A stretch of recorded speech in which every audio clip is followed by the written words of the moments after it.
Yeah! I like that.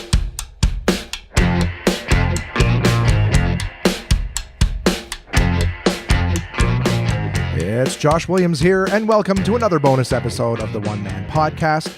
Today, my guest is a phenomenal comedian, guys. You may have seen him on This Is Not Happening. He's also got a special on Netflix called Pete Johansson. You may also like Pete Johansson. Oh, you may also enjoy. May also enjoy, damn it. Well, now you guys know what to search for.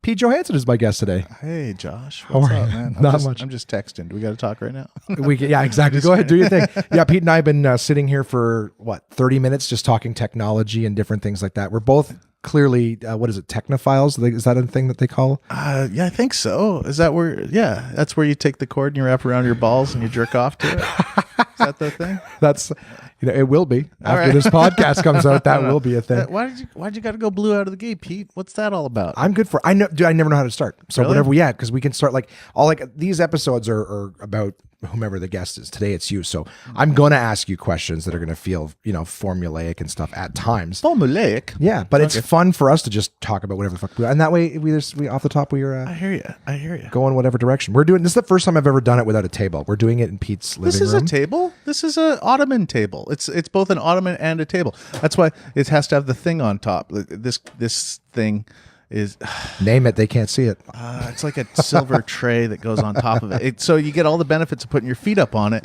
but you can also put drinks on it too. So it's like That's because the tray is doing the job of that. That's the Your couch is a table too if you put the tray on it. This is a deep design thing that's been big for a little while, and I just sort of jumped on board. I saw. Okay, yeah, you're probably right. If you put like a touch screen in it, then I'd go, okay, I get it. I'm behind the times on that. All right. Well, I got the Google Home. I'm not so touch oriented. I can say stuff and have it work. That's true. But you have Siri as well. She'll do that for you too. Yeah, Siri doesn't control my lights. Are you keeping your eye on the HomePod or whatever it's called that comes out in the new year? Yeah, they keep pushing the release date, And I really think Apple missed the boat on that. Although there's huge integration with Siri already in a lot of people's lives. Here's my big problem with Siri. It doesn't work with Spotify. Spotify it's the shit. It is the shit with music. And if you don't work with Spotify, I don't think you're gonna win the smart speaker game. That makes sense. You got 70 million subscribers to Spotify, and you've only got 5 million to Apple Music. So what's the difference? Because I have Apple Music and I haven't run into anything where I can't get something yet. Well, I don't care about Metallica. I think they're the only ones that don't play ball with that stuff. Yeah, I don't. Well, you can't get Tool on Spotify, which I find frustrating too. It's just I don't really know that. Spotify just integrates real well and smart with everything. It doesn't seem like they're playing any. I don't know, to be honest with you. I just like Spotify more. Apple Music I find frustrating because I have to take it. Right. I don't want to be told I have to. I actually find that's most people's argument with Apple versus Samsung, Android, whatever it is. Also, just Apple makes you do it one way, and Samsung you can customize or do it however you want. I almost went with Samsung. I was very near going with Samsung this year. I really like their products, but it's the Apple Watch that kept me because I like the Apple Watch. Yeah, and that's the only thing that kept me with Apple iPhone. And now you got the 10. Yeah, is this all just me bragging for an hour? No, it's just start. Pete seems like a good target to rob. This is how we let people know you're very successful in your career. Successful? What does successful mean in Canada? My God, I did a show at Massey Hall on New Year's Eve, and I finished my set, and I'd been on stage for 20 minutes, and I went around front because I wanted to get a picture of the thing because I never had a picture of a poster with me with somebody like Robert Klein. It was me and Robert Klein on the poster. And I did that. And when I walked in the door, there's like 30 people there. And they all like, "Are you our Uber driver?" I was like, "Yes." I saw your Instagram post. I was like, that's hysterical. I was like, I've been on stage for 20 minutes in front of these people. They have my name on their ticket stub. But you know why I found that particularly funny? I do drive Uber in Ottawa, and I have been people's both comedian and Uber driver before. I wanted to drive them home. I wanted to drive them all home. All my heart was like, oh yes, because there's the beauty of the humility of doing comedy in this country is that it does you realize that you can't be a egotistical twat. Mm-hmm. That's true. You can't. Although I think being egotistical is a huge advantage, but I can't do it. Americans, I'm always in awe of the confidence of American comics. They come in, I'm the greatest. I'm like, you are?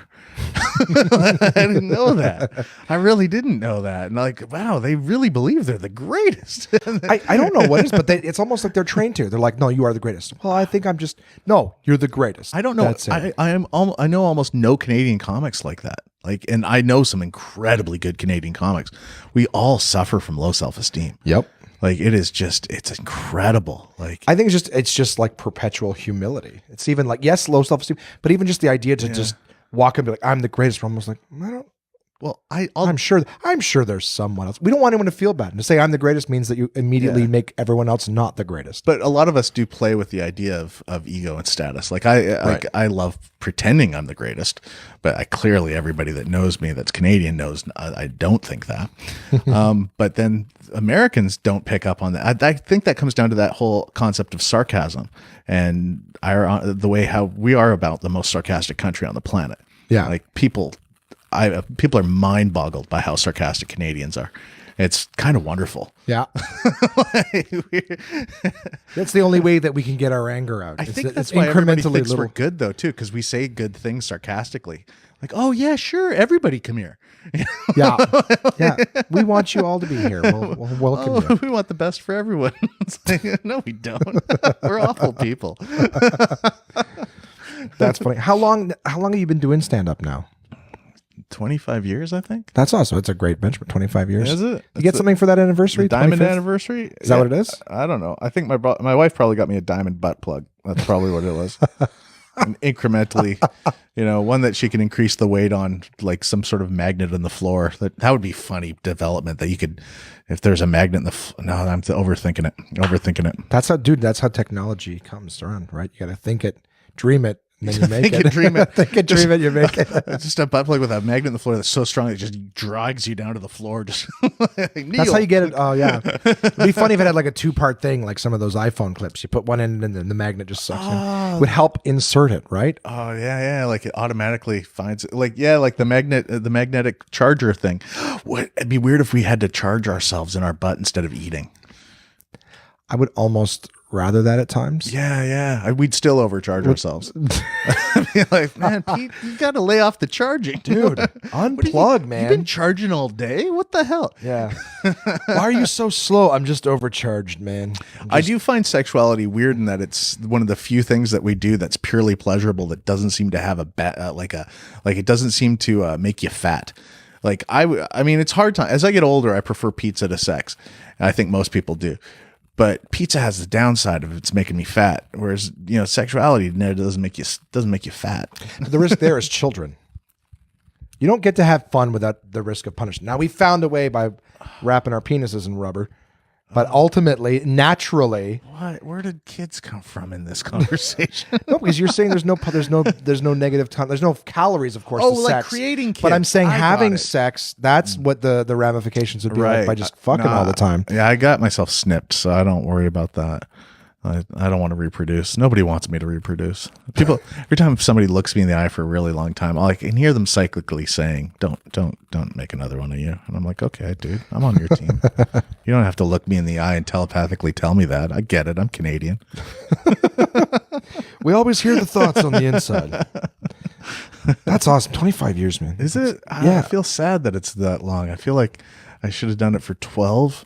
And then maybe done something else like I should have been a doctor. I regret not being a doctor. I wanted to be a doctor so much. If I made a lot of money really quick, fast, I'd go to like a Caribbean or a Mexican or a Samoan or actually Malaysian too. I'd go to one of their medical schools that doesn't require 7 years of education, only requires, I think, 3.5 years intensive, but it's not recognized by like the medical boards in like Canada and stuff like that. Right. But it's still a medical degree. Then you can use it in other places. And I go and be like Doctors Without Borders and go and help people in different countries using my kind of okay medical degree.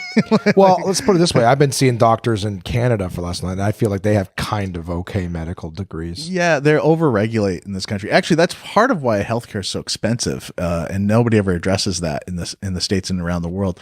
Is that they very tightly control the access to the education for medical degrees, whereas a lot of people could be doctors. They only let a certain amount of people be doctors because it creates a scarcity and ups the price of medical. Whereas if they lowered the sort of the admissions process, because the admissions process, by the way, isn't that great right now, because they found that the highest grades don't make the best doctors. Right. There's a very much a correlation between the highest grades making some of the worst doctors. Why is that? Because there's a lot of lateral thinking. Okay. Rather than rote memorization. I mean, rote memorization is important for a certain amount of analytical activities, but lateral thinking and broad spectrum education creates more adaptable problem solving abilities. Okay. So and most of being a good physician is solving problems. Right. Well, not everything's textbook when it comes to that. Like weird. Yeah. It's quite interesting. I think medicine's an interesting area where it's going to change rapidly because of technology right now. They've already got Watson, right? The IBM deep thinking machine learning program. We don't want to fall into the trap of calling it AI like the popular press does, but it's machine learning based problem solving algorithms through the Watson program, and it's doing diagnoses at the Mayo Clinic in I think it's Columbus, Ohio.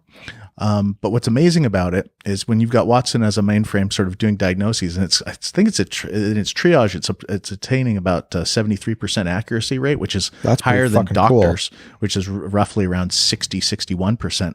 So it's doing better than physical doctors with its triage assessment in the emergency rooms. But that one unit can work, if set up, could work in every hospital in America simultaneously. Right. Well, yeah, I mean, and I'm even that's trying to amazing. That's 10,000 doctors kind of.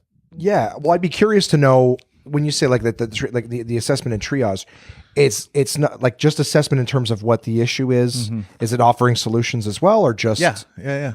Jesus, it's a pretty incredible thing. Like it used to be that computers were sort of venturing into like taking over, and the fear was blue collar work is the thing that was going to be replaced, but it's actually white collar work, because now also the other incredible breakthrough in machine learning technology is in legal secretaries and research and finding reference in legal cases. So going through legal data, finding references.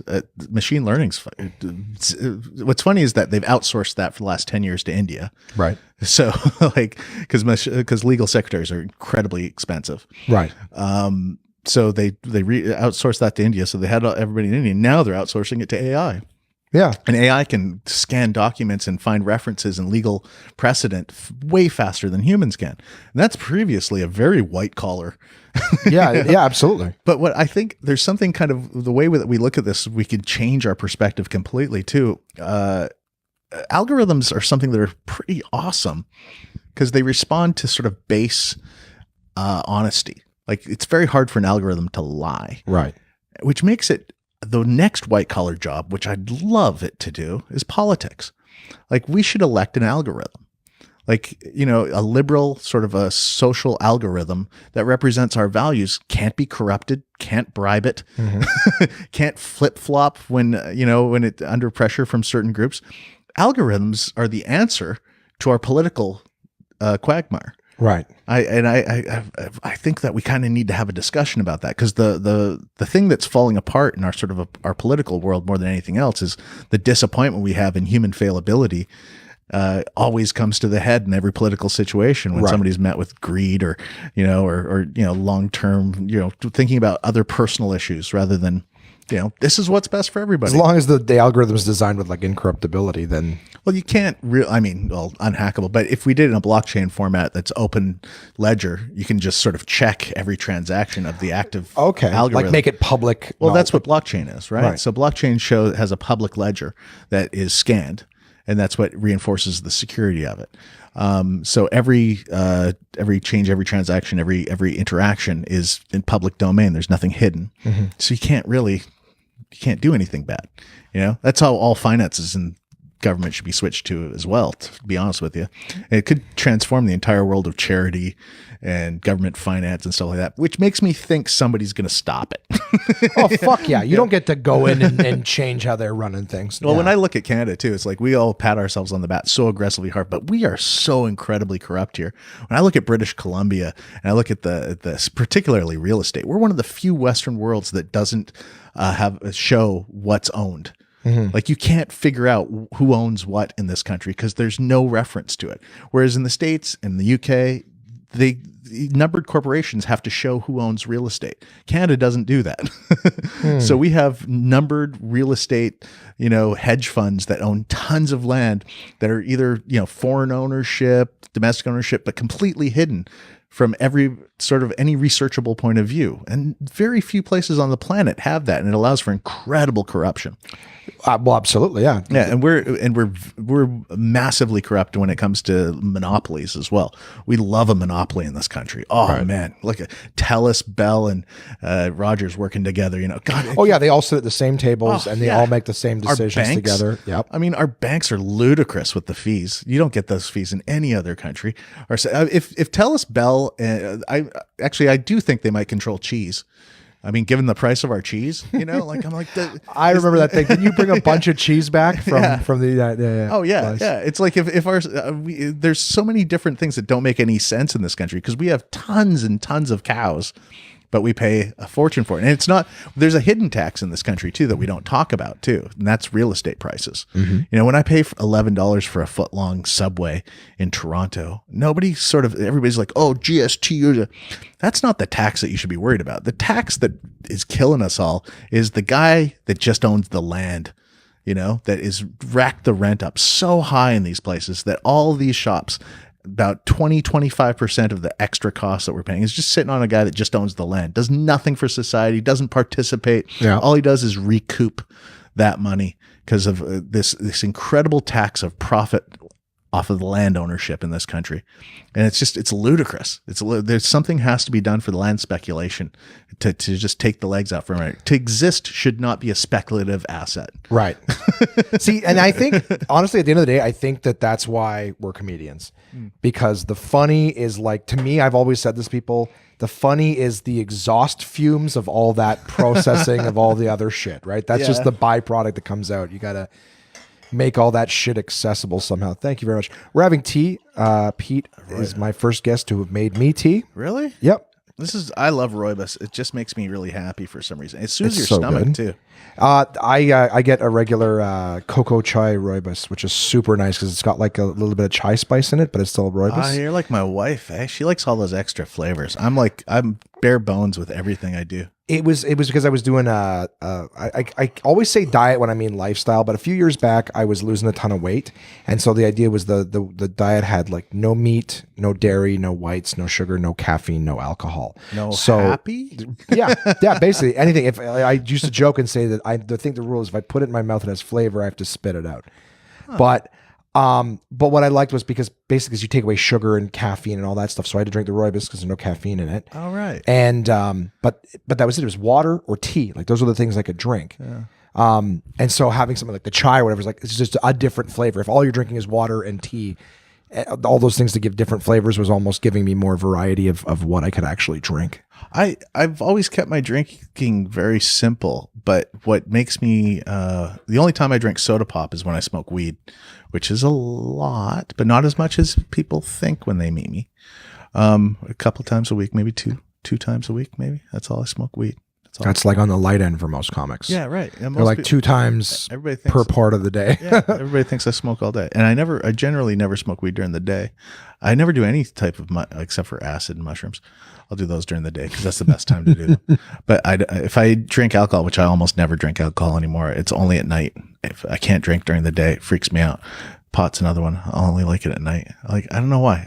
Nighttime seems like the right time for that stuff. Right. I can't do pot. It hyperdrives my anxiety. Yeah, some pot does that to me. And as I get older, I find I'm more susceptible to that. But then there's other weed, generally the weed Tim Steves has. I don't know why, but it always makes me happy. Like he's got real happy. Certain people I know have happy weed. And it's never the stuff I buy. And they go, oh, you got to get sativa. And then I buy sativa and I'm sitting at home anxious. Yeah. So maybe I like just smoking weed with other people. Nice distraction. Yeah. Like the people who smoke pot and can just stare at the TV, I'm so envious of that. I can do that if I get the right weed again. Fair enough. Maybe I just need to expand I'm gonna have to go to like a weed tasting. Yeah, they have that? Try this one. I wish you could just spit it in the bucket though afterwards. Like, well, I'm gonna have to come back tomorrow to try the next one. Yeah, like a little tasting. No chewing. Thing. Love you. No chewing. What's she doing? She chewing. She's just chewing. But it's okay. She's doing fine. She's doing fine. Sweetie. Don't tell my cat what to do. If my cat wants to chew your cables, she'll fucking chew your cables. I'm a helicopter parent with my cat. It's like, you know what? Don't stifle her creativity. Oh, I can play with her. It's out of reach. What, she had one of those cat sticks. No, God, no. Oh.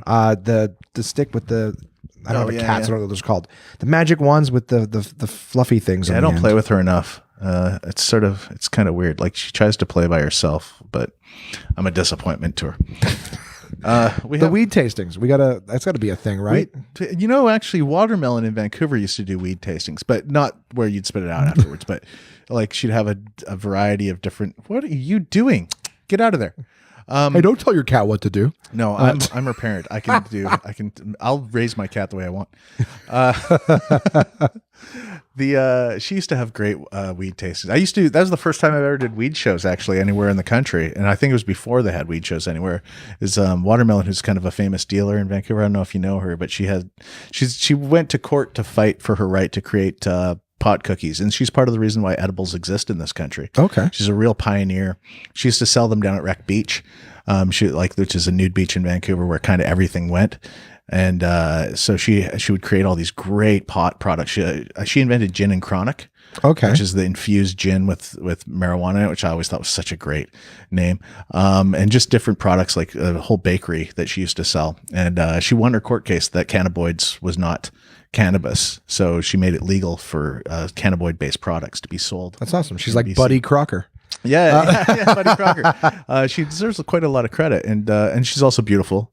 I mean, on a superficial level, she's a very attractive woman. So it was great branding.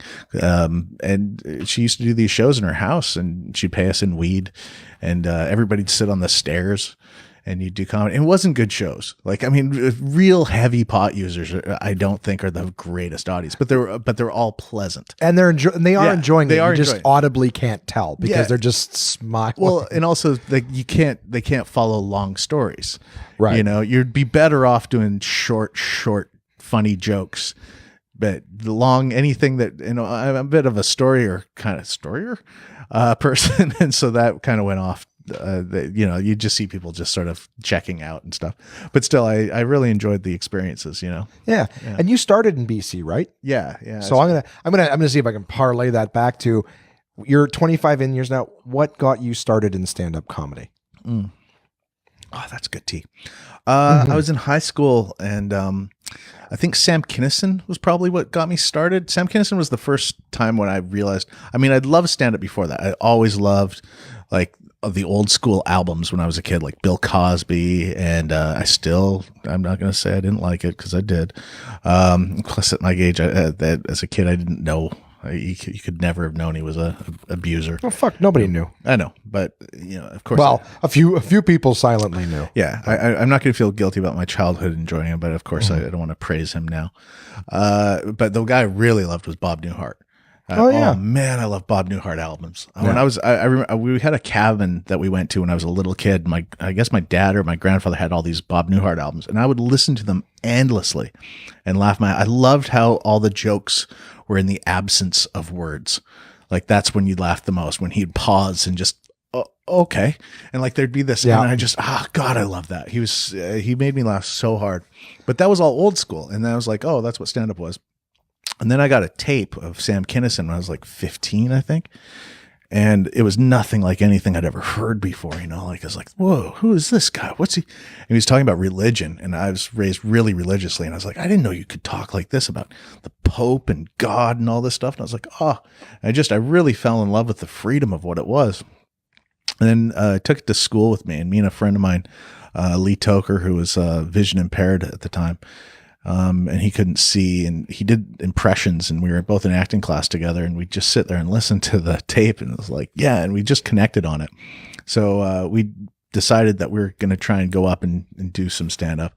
So we went around to the local restaurants in Kelowna and asked if we could go on stage before the bands and stuff like that. So we went on like 3 different places, and we invited everybody to come down and watch us. I'm not going to say he was bad, because he was great. He did really good impressions, but I would go up like in between his impressions and just tell the filthiest jokes, like just out of touch. Like, just, you're a kid, you've heard a dirty comic. This is what I think dirty comedy is.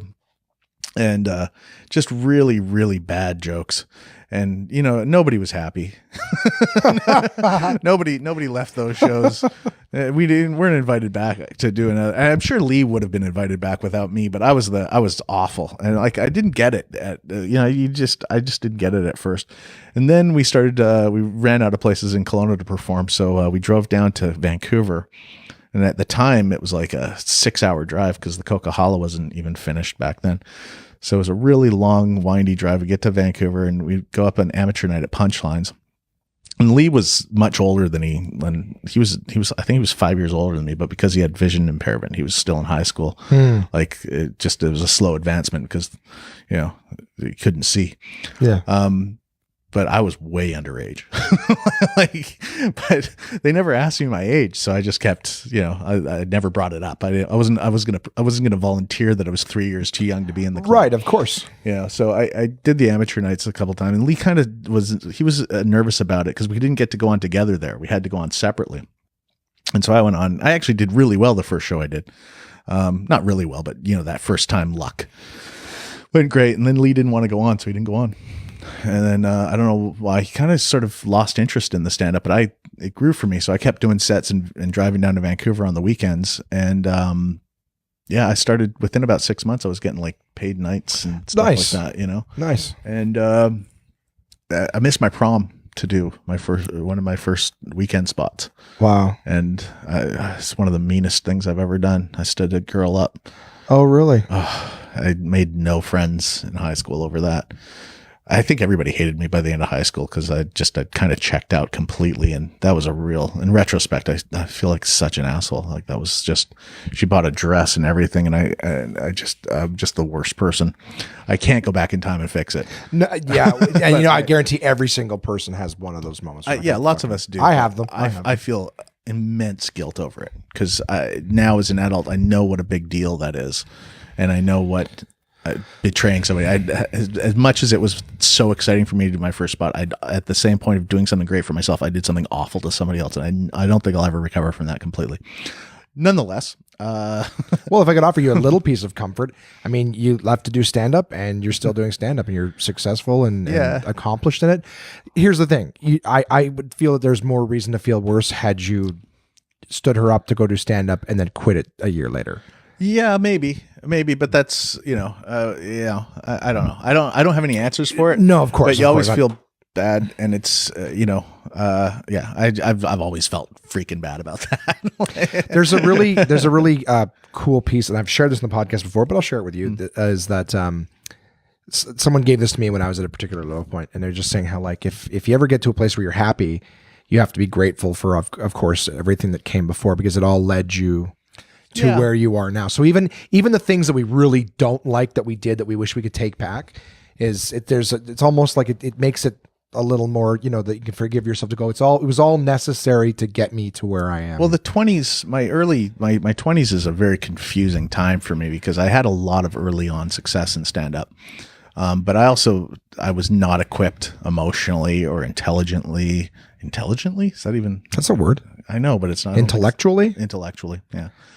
I was on board. I hadn't lost me until you cast the shadow of doubt. And I'm like, okay, now I doubt it too. No, it wasn't the right word. I didn't have the life skills. I didn't have proper parenting or guidance as a young person as to how to be responsible, especially with money, with what it meant to treat other people properly, and a lot of things. And I had to learn all those kind of on my own through the 20s. And unfortunately, I didn't treat people well enough. It's funny, as I get older, I feel bad, but I also, like you say, I am happy for who I am now. And I'm trying to put more good into the world than the bad I put in my 20s. But I mean, I didn't I didn't know how to respect people properly. You know what bothers, but it's funny, about a year and a half ago, I sent an email to a female comic that I started with. And it's funny because I was watching her stuff on YouTube and listening to a podcast she does. And fuck, she's so funny. Like, she's just so funny. And I couldn't see that back then. Mm-hmm. All I could see is that she was attractive, and that she was, like, I didn't see her for the courage and her skill level. I saw her kind of as just sort of a female comic. Mm-hmm. I didn't look at her as a valid entity, and I judged her too much on her gender and not enough on just the brilliance of who she was. And I don't know if I could have been raised different to have seen that earlier. I probably, of course, could have, but I wasn't at the time. And it's funny, I didn't respect her enough as a performer. And going back now, I see that a lot of the grief she was given by the entire comic community is because she acted like a man, and she attained success without apologizing, and she just did what she did. And I'm like, what the fuck was wrong with me? Why couldn't I just see that? Why was I so derailed by the fact that she was a female? And why couldn't I just cheer her on and be happy for her success? And that took me a really long time to sort of get to that thing. And I wrote this letter, and I was like, I can't believe I didn't appreciate you for the brilliant comic you always were. And I should have been an ally and supportive, throughout the thing. Instead, I was quiet, and I didn't openly support the challenges that she went through, And she wrote back, goes, I didn't know you weren't supporting me. I was always a fan. And I was like, well, I could have supported you more. I could have been cheering along for your success. And now it's funny because I wasn't raised with enough observance at that time. Now all my favorite comics right now are women. And there's a lot of, I think part of what that is that when you let yourself sort of observe what's given to you, not just women, but people from radically different backgrounds than me, because I've heard pretty much everything a white guy can say. Yeah. I really do feel like when a white guy hits the stage, there's almost a part of me going, oh, okay. I've heard 99.9% of their takes on absolutely everything. Right. But women have a whole different view of things that I've never considered. And people of color, people of different economic status, people of different backgrounds completely, they offer me another way to look at the world. And I'm not trying to be politically correct here either. No. I'm just trying to. I get it. It's just, I feel bad that in my 20s, I couldn't see that. Well, it's all part of being, and then I've been working on this a lot myself in the last few years, is that I'm trying to be, not that I wasn't an empathetic person, but I'm trying to be more empathetic. I'm trying to be more enlightened. To be honest, at the end of the day, I'm trying to be more enlightened. And the thing is, when you only listen to people who have the same, experiences and everything like you, then you do end up, in a box where you're like, oh yeah. And I see that kind of stuff on Facebook and whatnot. One person, this happened to me, and I think this and that, and I'll unfriend you or I'll block you. And I'm like, well, then all you're doing is creating a list of people that only share your thoughts and opinions. And that's what makes you think that everything you say and do is right, when you only have people that support everything that you say and do. I go, disagreement is how dialogue opens up. It's how you get different points of view. That's how you grow and learn, is to hear something different than what you already have. Because as soon as you stop growing, that's when you're done. Well, yeah. I mean, I agree with all that. I'm not on Facebook for another reason. I quit Facebook last June. I still have my accounts, and my Instagram still publishes to Facebook, but I don't go on it. What my goal wasn't to quit Facebook so much as I wanted to remove the streams out of my life. I wanted to remove the news feed. I wanted to remove the power of Facebook to dictate what things occupy my brain for a day. So I took it off all my phones and all my devices. I don't have it on anything. And it's remarkable how much less stressful, how much less self-conscious you are. I still have one stream that I observe, which is Instagram, and I'm going to cut that out. But one of the beauties of Instagram is it's not very political. Yeah. It's pictures of people living, and it is another form of that little mini PR agent that we've all become instead of humans. Right. Yeah. No, that's exactly what it is. We're all spinning a tale. But I'm not beleaguered on Instagram with everybody's sort of new discovery of a philosophical outlook and point of view that they're espousing to make themselves sort of seem like there's something that they're, like, it's just, we're not letting enough people live and learning how to tolerate their living, rather than yelling at them how they should change, I'm incredibly liberal. I'm an incredibly liberal person. And I don't want anybody to be exploited. I want everybody to live without fear of, not having a place to live or eat or to fulfill their joy. But, I don't like the tactics that people are maybe trying to use to get us to that place. Right. I would much rather everybody jumped on board the ship of their own volition because it's such a great idea rather than scaring people onto the ship. And that's the thing. We both know that fear is not a way to get people to act. And it's interesting enough too, because I see this all the time. Like I do read Facebook and it's interesting you say like letting it dictate what you're thinking about, what information, not just what information you're getting, but just how to feel about things. Well, you're putting your own personal happiness in the hands of an algorithm. Yeah. Which we should just be electing to rule us. But it's funny because the way people present even just their arguments, I don't touch an argument with a 10-foot pole because I know it's pointless. Yeah. I listen and I read people's opinions and stuff, but I don't get involved. But one of the things was just the idea that when people, here's the thing, someone will be like, this and that happened, yada, yada. And if you think that, then you're this. And the thing is, in order to get people to pay attention to your argument, you can't attack them. Because just a regular human nature psychological thing is when people feel attacked, they attack back. And now it's not a dialogue, it's a fight, it's an argument. Yeah. It's not. And so I just find that people's methods of trying to get people to be like, I don't want to go too deep into it, and it's not my intention, but like the whole like Me Too stuff. When people are like, oh, like everyone's just saying this and that, or every guy who thinks that this is, it's like, relax. Let's not start labeling everything. Let's just have a dialogue. I'm unaware of certain things. In order to make me an ally, I want to be an ally to everyone to begin with. But in order to get me to understand what everything's going on, the cause of everything like that, rather than saying every single man, is this, or every single woman is that, maybe don't attack, just say, here's what's going on. I didn't actually hear anybody say every single man is anything. Well, here's the thing. That's what I see on Facebook all the time. Oh, really? And not even necessarily the Me Too stuff, just whatever it is. But isn't that just sort of tongue in cheek for expression? Because we use generalities all the time in comedy to say sweeping sort of statements. We don't mean it. We use it for hyperbolic effect. And I think that there's a frustrated incredibly poorly treated group of our society right now that's sort of getting their voice. And more than anything with the Me Too thing is I thought it was I kind of knew most of this, right? But I think it's eye-opening to a lot of people, and I think it was a powerful device. My concern with things, I think Me Too is kind of a great thing. I think it's a good thing as well. I think that my point was the arguments that come from it is some of the people use it as an opportunity to fight. There should just be people going, wow. Yeah, that's a lot. What are you arguing? Like, women didn't have a shitty time? Like, what's the argument? No, of course. And perhaps that was a bad example. I guess it's one of the more. But you're right. That's the problem with Facebook, is that it puts everything into sort of this combative sort of thing.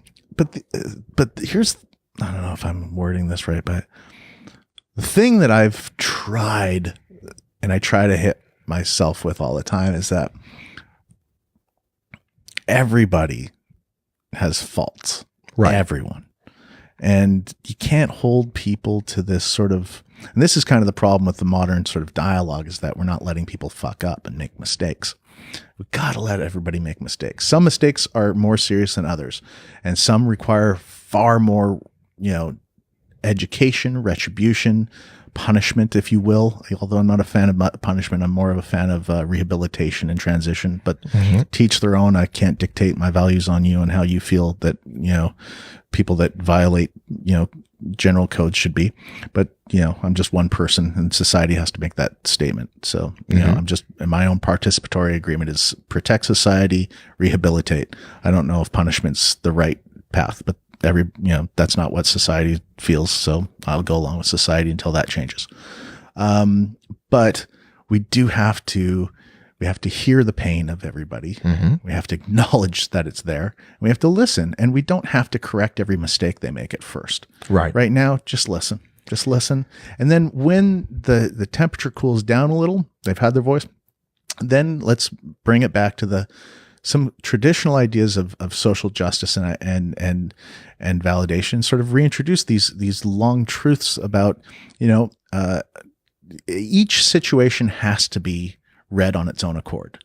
And the fact that is 99% of them are probably, it could be awful or 80% of them, but each instance, you can't just have a blanket. Everybody's entitled to justice. Right. And that goes for both sides of it. And as painful as it is, I want to live in a world where everybody gets a just, a fair shake thing. But you know what? You cannot deny that men have been awful to women for a really long time. Oh, of course. And you know what? And you also can't deny that they have a right to be outraged as much as they want right now for a while. And you know what? If there's a little bit of unfairness, gotta fucking roll with it, because they've had a lot of unfairness for a long time too. But let's work towards the best outlet. Right. Yeah, of course. You want to know what I've been thinking about? This reminds me of a little bit. Yeah. 9/11. Okay. Yeah. 9/11. In a way, women have had a 9/11 against them for a long time. And we're all coming to the terms of like, there's this, this has been fucking brutal. What's been happening to women where they haven't had a voice. But what we got to be careful of is whether we deal with 9/11 the way the U.S. did and attack the wrong country. Yeah.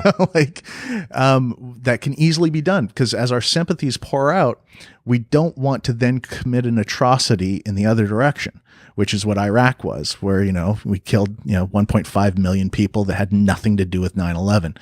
That's horrific. And so we have the sympathies. There's no question a tragedy has been committed, but let's guide this towards getting the right. Yes. And that's, the U.S. could have attacked Brazil after 9/11 and the world would have shut up and said, oh, you know what? That just happened. Oh, fuck Brazil. The U.S. had a bad thing happen. We would have rolled with it. They chose Iraq. It's unfortunate, but we want to attack the proper sort of thing. I don't know. No, I agree with you 100%. And that's why I say, like, I agree. But do you remember what happened when Canada stood up and told the U.S. that we didn't want to go with them in Iraq? We're the only Western country that stood up, and it was Canada went through fucking hell for 5 years after that. Our borders got fucking turned into military zones.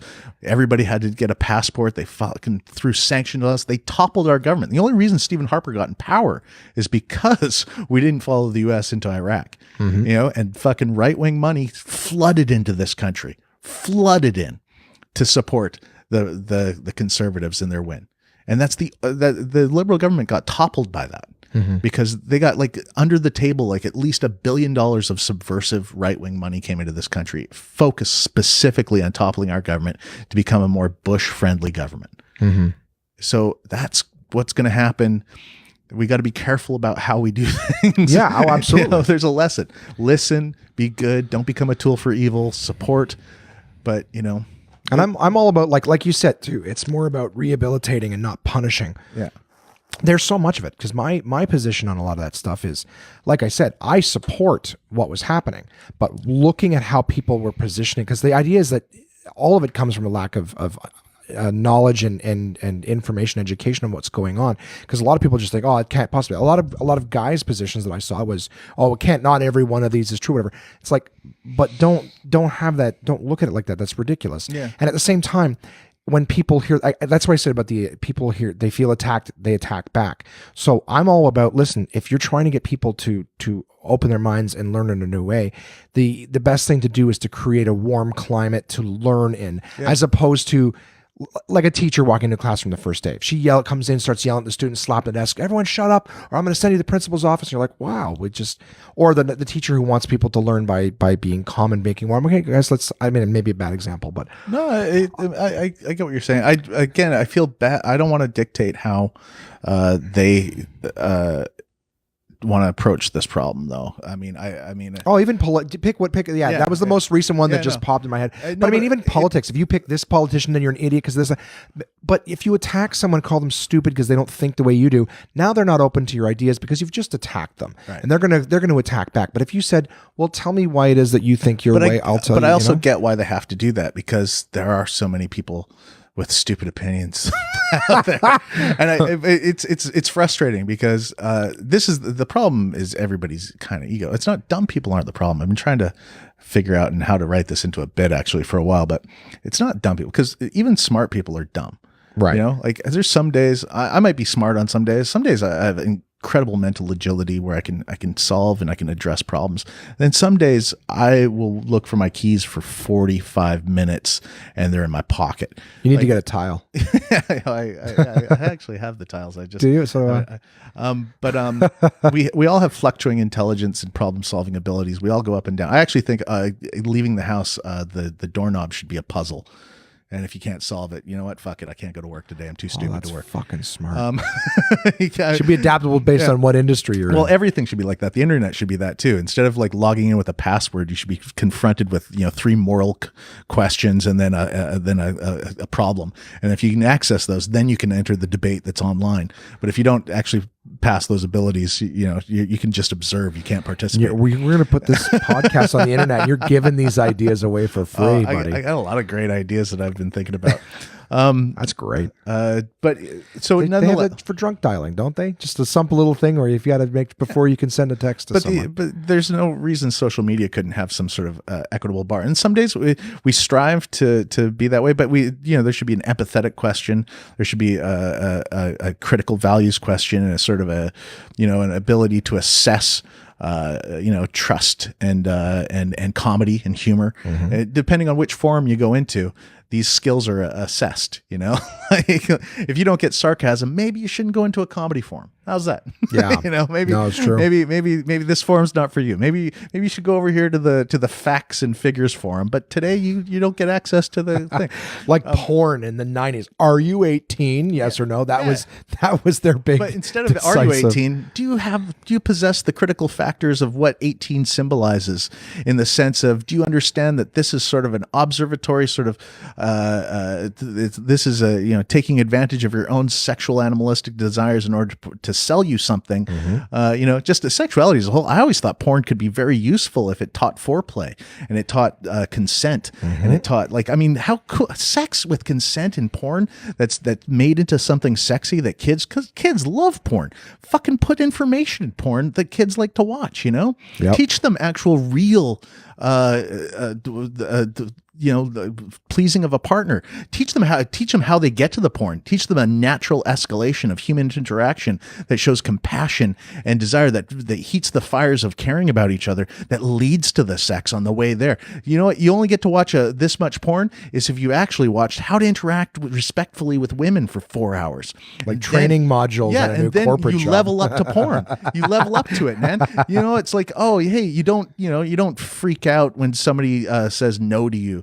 You respect their boundaries. You go through all those things, and then you get a fucking load of porn at the end because that's how life is. You actually evolve. You actually learn how to interact with somebody. You learn that they're humans that have dreams and hopes that feel pain, and you want to fuel their love and compassion for you and you give that back to them, and then that builds into the fucking dirty sex that everybody wants. Because that's real. But where's that? That's how porn should work. It's just a large pizza delivered to your door. That's all Hey, ladies. I heard there's something wrong with your cable. We just switched to Rogers. Hey, ladies. I heard that none of you like foreplay. that's the more realistic porn. I have to be back at the shop in 20 minutes. I don't have time for your needs. God, have you ever watched some 80s porn where they're not even licking on their clitoris with their oral sex? They're like, I've watched porn where they're nowhere near. It's because the bush is like a what do you call it? An airbag that keeps keeps them from getting. This trained a generation of men. You know, it's like, well, I was looking. No, that's above. That's above. And they don't. Most men don't even realize that the clitoris expands around the vagina and goes. There's two wings that are beautiful wings that go around the opening of the vulva. And is that my cat? I don't know. But it's just there's so much education that we could put in places that. Same with video games. I always thought like video games should have information inside of them. Yeah. Like especially if you're a blockbuster video game, you should be required to have valuable information about, paying your taxes. Or like different things like like how it'd be a good idea is if you were considerate on the road and you used your blinkers, like just little they're not there for you, they're there for everyone else. like just like things that that everybody needs to know, but put inside of the stuff we love, because where it is right now, good knowledge is put in places we don't want to go find it, right? Yeah, you're right. And it's like I always love the phrase that ignorance is no defense of the law, but we don't teach law in school. So we technically have to know, I think there's something close to 800,000 laws on the books. There's no way the average citizen could know all those things, but not knowing them is no defense of them. So where the fuck am I supposed to learn about them? They should be taught in school, but they don't want to teach those in school, because then if we actually know the laws, we'll obey the laws, and then they can't profit off the laws, right? And they can't profit off the manipulation of it. So it's like, what? No, ignorance is a good defense of the law, which is why we should teach law in school from a very young age. Right. We should teach law. We should teach consideration. We should that teach all was sorts the point. of stuff. Because that's the other thing they don't teach in school. They don't teach you. Like, it's the one thing that everyone wants is love, right? Yeah. We all want love, companionship, compassion. But that's another thing that they don't teach in school. Nobody teaches you. They'll teach you sex. They'll teach you how we scientifically reproduce and whatnot. Yeah. But they don't teach you how to establish a relationship, how to establish, respect. That's because religious people flip out about that. Yeah, exactly. They flip out about the sex, but they'd also flip out about every other aspect of, well, women are subservient to men. Why would they have to? And it's funny because you come out of school, everyone, it's like, it's the one thing that we're all supposed to be chasing. Not supposed to be, but just even biologically, we chase the companionship, the mate, a partner. And none of us have any skills on it. You know what I mean? We come out and it's like, you do have, your parents, maybe as an example. My parents were terrible examples of how to have a relationship. So it's like, I got into a relationship. I was shit in it. Why? Because I had fucking no experience. And it didn't even mean I didn't respect the other person. I just didn't have the skill set. I'm like that with money. I never saw a good example of how to manage money my entire life. Plus, my father raised me he convinced me that the world was going to end before I was before I was 21. So I never, ever paid my bills because world's end. Fuck it, right? Yeah. I didn't think I was going to ever live to be 23. Live every day. So like I took out loans and credit cards, and I just fucking spent. And it's like, hey, what the fuck? The world was supposed to end, and it didn't. And so I had to relearn how to manage money she's a daredevil, isn't she? She's watching the cat. My cat is the most curious. She at night, if we don't feed her, she knocks glasses onto Courtney. Really? Yeah. If she leaves a glass or anything on the dresser by the bed, she'll knock. And one time, she knocked a glass off and it's smashing it. And it's like, now we can't put anything on the thing because she's brutal when she wants to get fed. In that box, that Amazon box over there that I haven't opened, is a programmable automatic cat feeder. Nice. That works with Google Home, where I can just go feed the cat and it'll automatically, so I don't have to get remotely. Yeah. Oh, that's even cool too. Because you don't have to do it at night, but you could do it remotely from your phone, like Google. Exactly. It goes to the phone amazing. And Google Home, because she needs to be fed like 7 times a day, just a little bit, but she constantly has to eat. I got off. Just watching her walk across the table. Sorry. No, it was only like, because I have a Jack Russell. So when my dog's around doing stuff, I always have to, I could be in the middle of talking, do something, but I just got to keep an eye, because one minute he could just be looking at something and the next minute he's jumping on something and knocking something over. So I just, whenever I see an animal, just be a little curious and just keep an eye on it. Yeah. She's not the most loving animal, but I love her a lot, which the cats are good exercise in giving love without reciprocating, which is important, I think, to learn in this life. I've had 2 definitions of love in my life that have always stuck with me, that I always love. One is true love is finding somebody that you want to give to endlessly without expecting anything in return, which I guess is ideally cats. That statement was created by a cat, I'm sure. Yeah. The other is finding somebody that you want to be completely naked in front of, body and soul, and never hide anything from. And that's kind of what I have with my wife, where we don't lie. We don't, there's no secret. Like if I find somebody attractive or whatever, you share that, and you'd never keep it secret. Mm-hmm. See? Yep. Knock the water bottle. Oh, there's the cat food. Is it? Well, it looks like cat kibble. But it's specifically that, because that's what she wants. That's her treats. She's letting you know. Yeah. And then she just sits and stares at you. She literally heard us talk about it and then did that fucking thing. It's hilarious. Like she knocks shit off the table that she wants us to deal with. She's just like, I wish everyone could see this. She's just sitting perched like a gargoyle at the edge of the table, just staring at us, looking down at the container, back at us, down at the container, back at us. Now she's cleaning herself. But there's something wonderful that I think a lot of people are scared to experience in stripping themselves naked in front of somebody else. Not just body's one way. I think nude beaches are great for that too, because I have a lot of insecurities about my body, my appearance, and stuff like that. I don't have a great body and stuff like that, but I find a nude beach and nude spas that we go to incredibly empowering, because you see the humanity of everybody else, that we're not perfect creatures. We're not this illusion that we're fed constantly through media to feel insecure about ourselves, but real people are real people, and there's beauty in every type of body and every type of person, and you judge yourself so much less.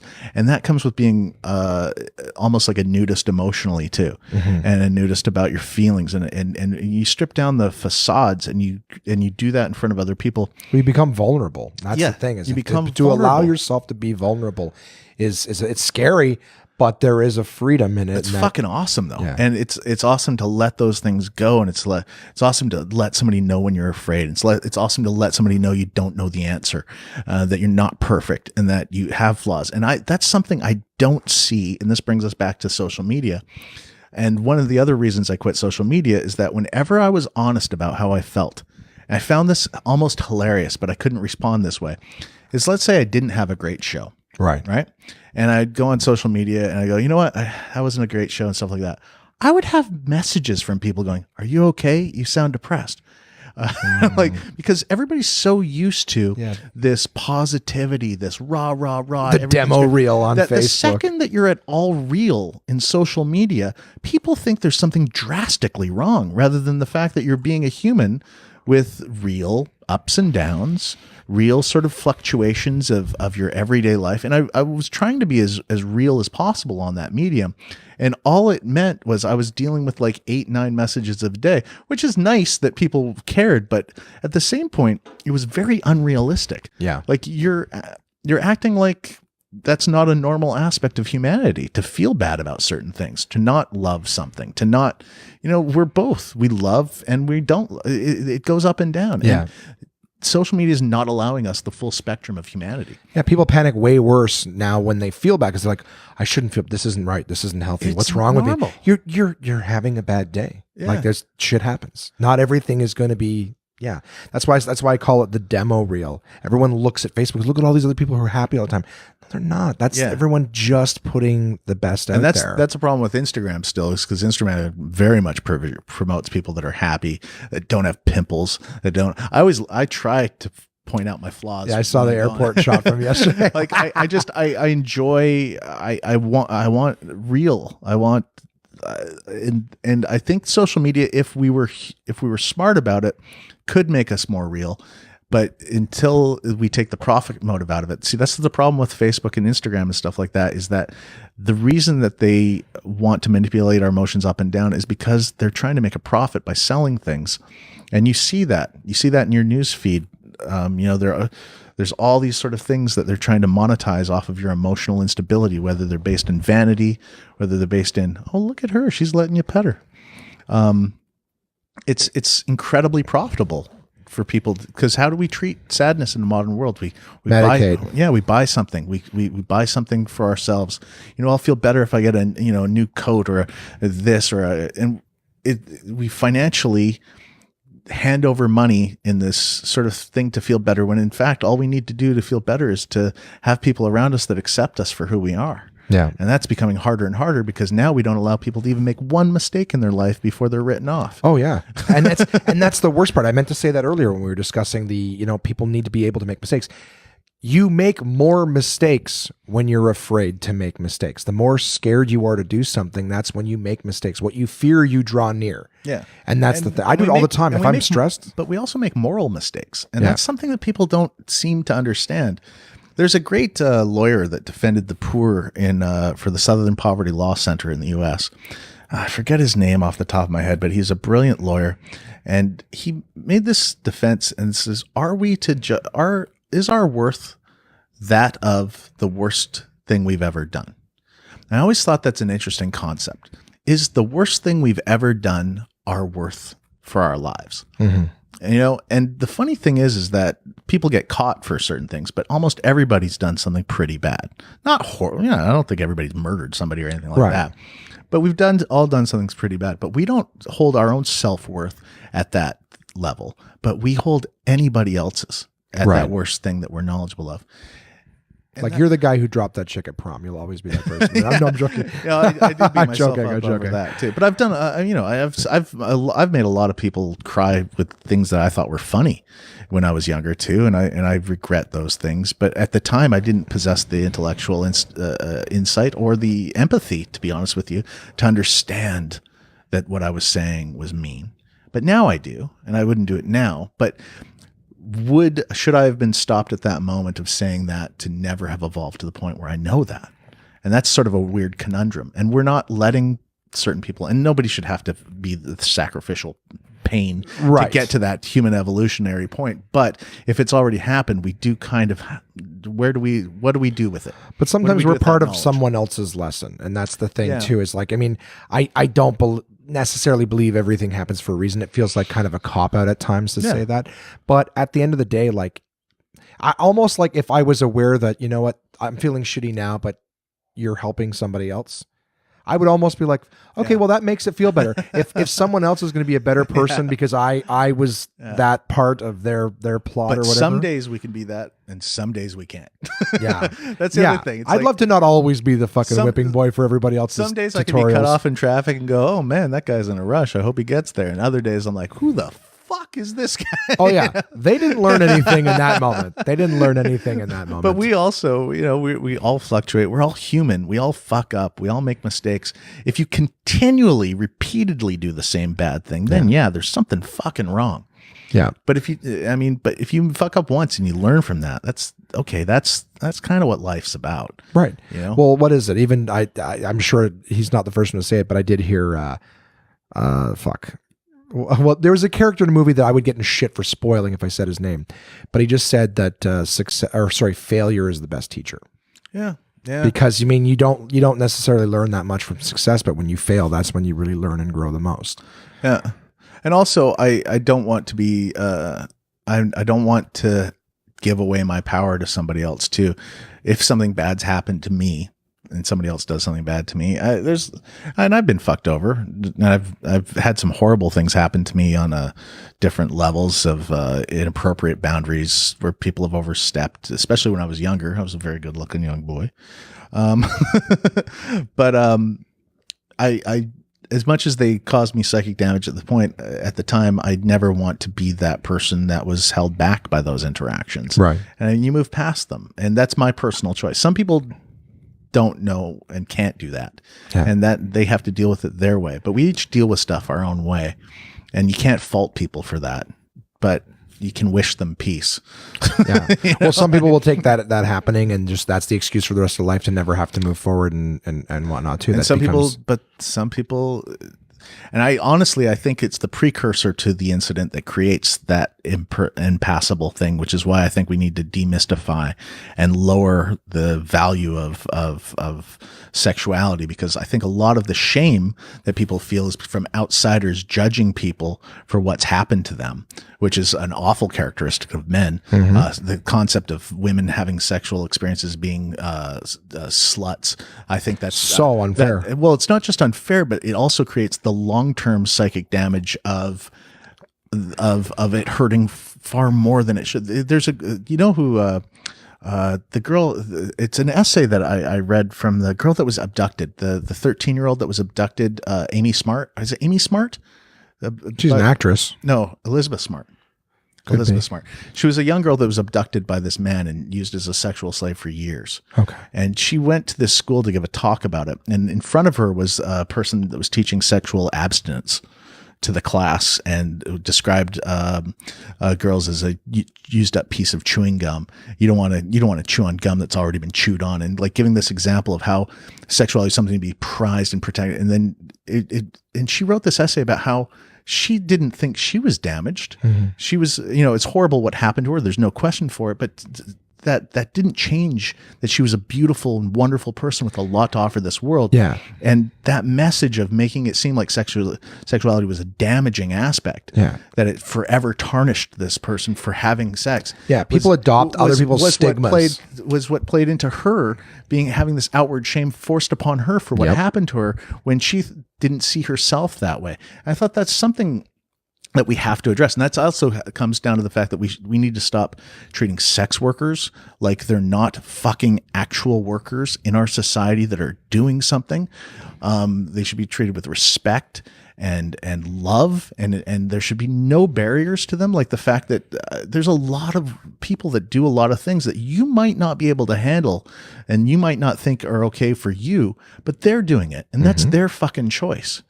And you need to open up the way the police didn't research and didn't go after the women in Vancouver that were missing in the Lower East Side that took 20 fucking years before they seriously took, hey, there's women prostitutes going missing in Vancouver. They didn't give a shit because of that mentality that somehow, because they were sex workers, they don't fucking matter. Well, you know what? It's time for that to end. It's time for any woman in any profession, whether they're seamstresses, doctors, PhDs, or sex workers, and all people, whatever you do, everybody's life fucking matters. If you go missing, you go missing. Not part of what your employment has anything to do with that. Yeah. It's too big an out. And the fact that so many people, even my parents, one of the worst fights I ever got in with my mom was about sex workers, going missing, and she goes, well, they kind of ask for it with that lifestyle. No, nobody asks for it. Right. Every single human being. Yeah, you wouldn't, are you going to turn around and be like, oh yeah, a hiker goes missing, it asked for it. Someone went jogging, they're asking for it. But that's so ingrained in our society. And that's where I find the crux point. That's why I think it's so important that we talk about sex workers in our public, because that's the route where even the liberals and the people, oh, I don't know, there's something about, no, just you listen to them. You listen. What do sex workers want? What do they want? You ask them, and then you give that to them. They want protection. They want respect. They want dignity. Yeah. And you fucking give it. You don't go, oh, they chose to. No, fuck you. Dude, shut up. Shut up and just listen. And from that point, when you start doing, because every guy I know jerks off to sex workers. Every guy. There's not a guy I know, and don't even pretend that you're a fucking priest or whatever. You jerk off to sex workers someplace, but they're somehow lower than you. Fuck you. Yeah. Fuck you. Yeah. You wish you were there with them in that moment, but you're sitting there. But that's a masculine psychology that I fucking despise, that we can observe, exploit sexually, and then think lower of that person on the other side of it. That's not the way it should be. If anything, we should be holding them up. If anything, they deserve a little bit more credit than other people. That's fuck. We should have a parade for them every year and celebrate the fucking courage and the fact that they've been treated like shit for so many centuries. Like they're property or just some sort of thing. No, they're fucking. That's what the world's oldest profession, right? Yeah, they're. I just find the psychology of dismissing sex workers an aspect of a cancer that's much deeper inside of our view of human sexuality and exploitation and ownership in our society. And if we picked at that scab and we solved that, we would dwell far deeper into who we are to become better people on every tangent when it comes to exploitation in every field, from fucking people working in dangerous mines to bad, farming and stuff, like whatever, everything has a danger to it when it's put in a capitalistic spectrum. And if you sort of observe the concept of sex work and what it means in our society and the way we've manipulated all our values against sort of treating them like human beings, we could look at every other profession and lift it up as well. Yeah. It's the tip point of where we really need to look hard at ourselves to become better people. Sorry. No, dude, no, don't apologize. No, that's one of the reasons I love talking with you, because like I love yeah, you're incredibly well informed, and I love having the conversation, because I too love hearing someone else. I was gonna posit the line there. It's just when you're saying like, no, don't shut up, don't talk, and just listen. I was gonna use that old cliche. It's like, yeah, that's why you have one mouth and two ears. Oh, yeah. You know what I mean? Just listen. Listening is going to get you farther than just. And I can't hear well out of one ear, so I gotta double here. Yeah, man. Well, I mean, forgive me for, and it's going to sound fucking stiff as hell to bring it back, but I mean, obviously, I wanted to say how my first time ever seeing you do stand-up was your Comedy Now special. And I have seen many, many, many, many, many Comedy Now specials, and somehow they have a way of editing out the funny of all of them. But yours is, honestly, I can count on one hand how many Comedy Now specials that were great start to finish, that even though they probably tried to fuck up, didn't matter. Your Comedy Now special was great. And that was my first chance to see you. I remember it. I remember aspects of it. I remember it was way too hot and they had to stop it. Like, if you were there, you wouldn't have believed. I think they stopped it 7 times during the taping because I was sweating so much, because they taped it in a, I've never experienced this in the entire 25 years of, I think I've probably done 30 TV appearances. It's the only time I've been in a studio where they didn't air condition the studio. Yeah, no, it's they shot in the middle of heard summer. From many people, worst conditions. And I was like, how is this possible? Like, everybody was dying of heat. And I, of course, I have hyperhidrosis. So I'm just, and at the time I didn't have, like I do now, 30 minutes on sweating. So I was very young at the time, but I couldn't stop sweating, so I had to stop constantly. And then I had a huge argument about wearing a short sleeve shirt. They weren't going to let me perform in a short sleeve dress shirt. And I'm like, hey, look at me. I'm dying of heat. I have to have a short sleeve dress shirt. They wanted you what, full dress shirt? Yeah, they were almost going to not tape because that's ridiculous. I know it's such a weird thing over wardrobe. But I don't remember the comedy I did. I know I was still very young, but I can remember some of it only because I never. No, I'm not going to throw it out. I don't. But I just remember that was my first time seeing you. I had never. I mean, you were at West, and I'm only at that point only just a kid watching whatever comedy I can get my eyes on. Wasn't a comic. That was my second special. Was it really? Yeah, because I nobody remembers this show, but I'd already taped comics. Yeah, CBC Comics, and that was an interesting show because that was in a real that was in a studio, so it didn't feel like a comedy club. Whereas at least Comedy Now was like in a theater, like right, Whereas this was like in a TV studio where people were sitting in, and they laughed too much. Oh, really? But we got to shoot little sketches in between, which I loved about comedy, the comics. So one sketch, I still liked them both. One was why I was good at dealing with the audience.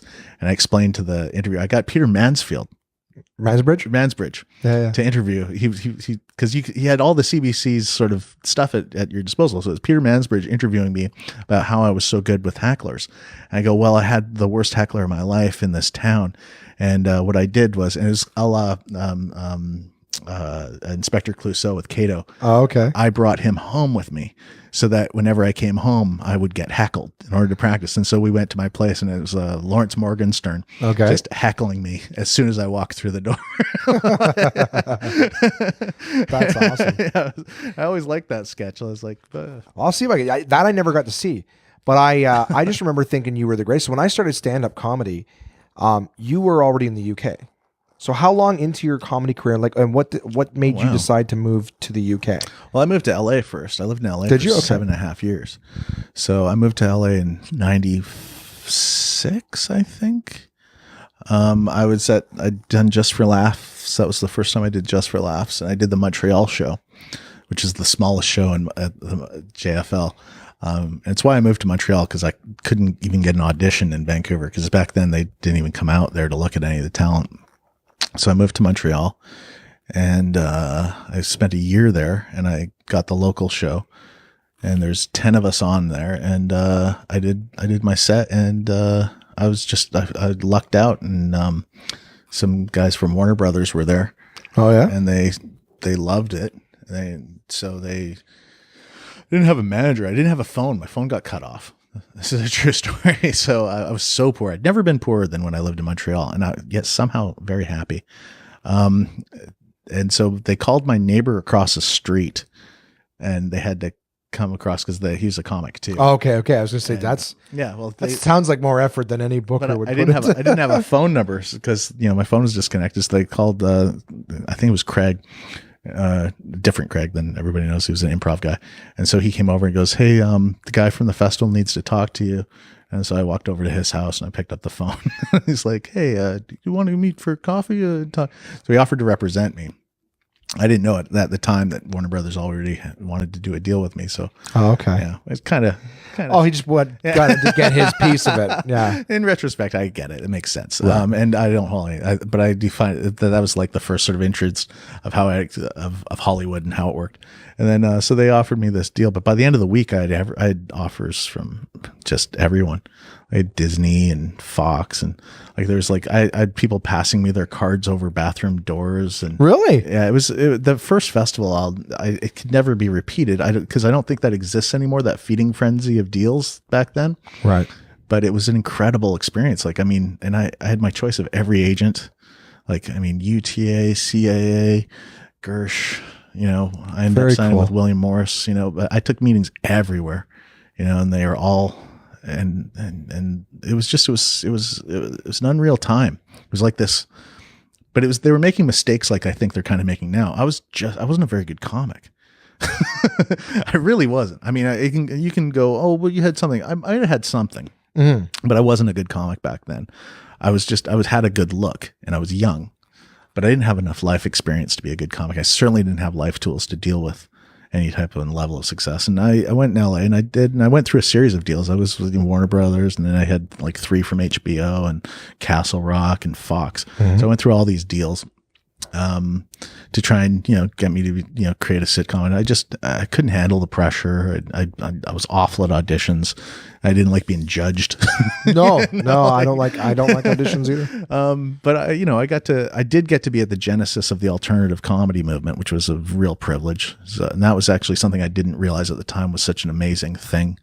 And also I was basically run out of the community too because of my stupid behavior and my lack of empathy and consideration. But to artistic people, I didn't understand artistic people. I was still a small town Canadian boy, so I didn't get that not everybody wasn't going for laughs. Some people were going, and I didn't understand that back then. I couldn't understand it.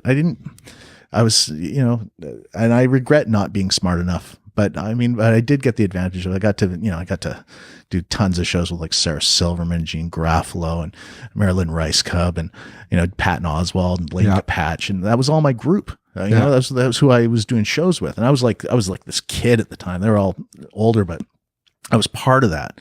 But I slowly, wore out my welcome with my behavior, and also a little bit of alcohol abuse to mix in with that because you're scared and you do what you can. And I didn't handle those years very well, and ultimately by the end of it, by the time I left LA, I had probably the lowest self-esteem I'd ever had in my life, and I'd broken up with my fiance at the time, and and that was by the time it was 2003, and I went to North Carolina for a year. And I just decided I was going to do the road and just do comedy clubs in the South, which doesn't exactly lift your self-esteem being a Northerner.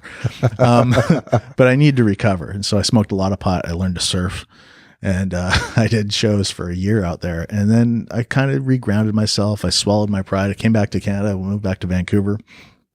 And I spent 2 years just focusing on falling in love with myself again and not hating myself for my behavior and growing up and learning to be responsible, pay my bills, all these things that I just didn't know how to do and just become a fucking adult. And I did all those things, it took me 2 years. And I remember being really happy and happy in myself. And that's when I, attracted my wife. And I've always said this about love. It's that you got to get your shit together. You got to love yourself before you can attract somebody else to love you, and also to love somebody else appropriately. And I wouldn't have known that younger, and I treated my relationships poorly because I didn't love myself early on. But now, loving myself, I knew that I could love somebody else too. Yeah. And so now, we fell in love. We got married. This is 11 years now. We've been together, and so you guys met in Vancouver, met not in Vancouver, okay. yeah. And then she got offered a modeling contract in the UK, so I went over, and and just things clicked for me. And that was also the time when the crash happened. So modeling died. A lot of people don't realize that, but advertising pages, Vogue went from 400 pages to 200 in 2007 because there's no advertising. So there's no work for models. And then also the transition to digital changed a lot too. So she wasn't getting as much work, but comedy was taking off for me. And so I stayed there for 7.5 years and just focused on that, Yeah. Well, and I remember, because I remember like vividly when I was, you and I had chatted a couple times on Facebook, and then I saw a post of yours that said you were moving back to Toronto. Yeah. And I immediately was like, I have a show coming up. I would love you to be on it. That was the Hilarious Bastards, a year or so ago? Such a great show, yeah. Yeah. And you really do a good job there. Wow. Well, thanks. I haven't done it, and I haven't done one in close to a year now. But really? They were awesome. It's a fun show. 3 headliners doing 20 minutes. Yeah. You know what I mean? Like, well, that's very British. Well, that's why. Yeah. It was that UK format. I was talking with Brian Lasnick a while back, and Brian was saying how, like, and your name came up in the conversation about just how, like, these guys over there, they're killing it. 20 minutes, intermission, 20 minutes. Now, a 90-minute show, there isn't enough time or room to do that. Yeah. But, he was just saying how, like, I don't know why nobody just thinks, let's just put on a monster show, 20 minutes with headliners. They're going to just kill it with A stuff, 20 minutes, and that's a show no one's going to forget. So I took the chance on it, and I was like, well, I can't do 4 of them, but I can do 3. Yeah. And I got hotel sponsors to put everybody up and everything like that, and just made it viable enough, right? And I'm like, the only night I didn't get the club is a Monday though, so it does make it hard to sell the place out and things like that in a government town on a work night kind of thing, right? So it went well the first few. I think what it was just I was doing too many of them. Well, but that's the thing, because you comment, you're like, look, you're smart, you're doing smart. I'm like, look, I have no idea how to do that stuff. I know how to use the club that I already have at my disposal to book a show and everything like that. But the idea of, like, not being in the city where I can't, like, because I'll hit the ground and I'll promote, I'll do the work. I guess for me, what it is I don't necessarily know what all the work is involved.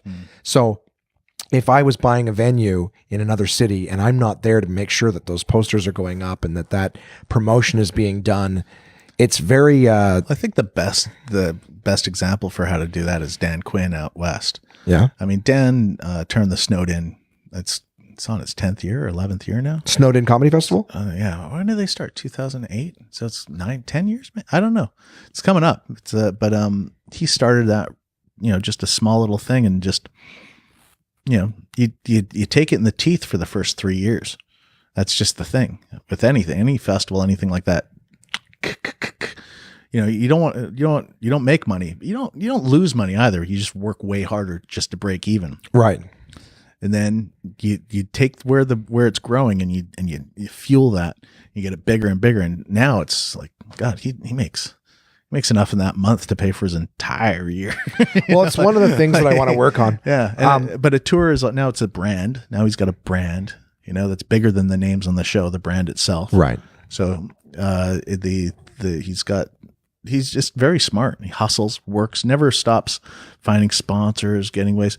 And through that trial and error too, like immense trial and error, like between Facebook ads and print ads and all these things, which ones actually drive you in different seats, and different markets have different things, and different pairings with radio stations and different papers.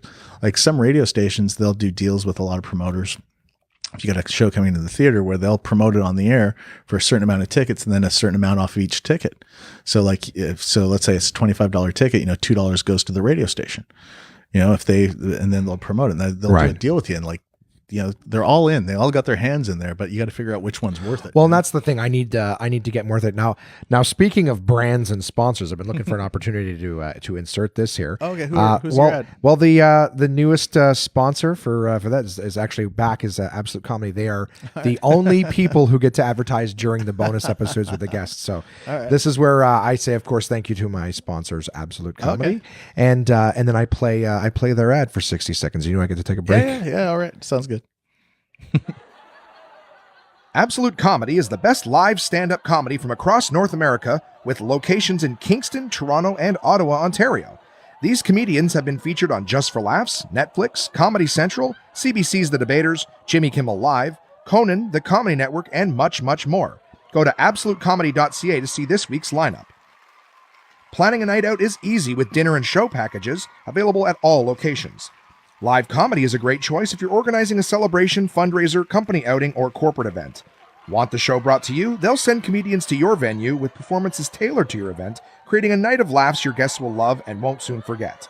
So for showtimes, ticket prices, gift certificates, special shows, and more, head to absolutecomedy.ca. Again, that's absolutecomedy.ca for the best live stand-up comedy from across North America. And we're back. Sorry, I'm trying not to make us too hot here. I got to turn our mics back up. We were just having a little chat while you guys listen to that. I checked my social media after all that fucking talk.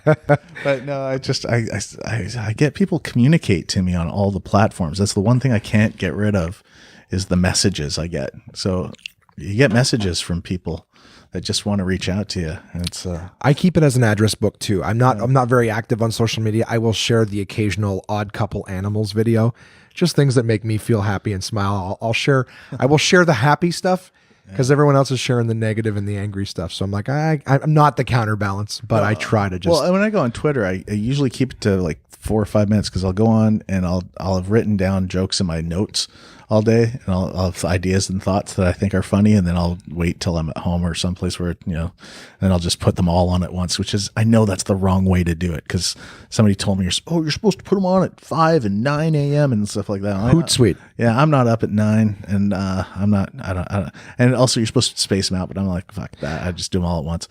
And yeah, I use a thing on the computer. It's called Hootsuite. It's free if you only have a couple, so you can write them and then schedule them. So you can do it all at once, but you don't have to be there when they. Hootsuite offered me this free 2-year management thing because they approach. It's back in the UK. They're like, oh, okay, because they wanted to get sort of people on it that were comics and things to use their product, and it's great. But I don't care. They're a good company. I love that they're Canadian too. Yes, I think are they out west? Yeah, they're out west. They're a really good company, and I think they're great for brand management and stuff like that. But again, I try not to think of myself as a brand, more as a human. Mm-hmm. But that's hard sometimes because then as soon as you start being a human, then people start trying to exploit your humanity. Yep. It's like that close talker after the show.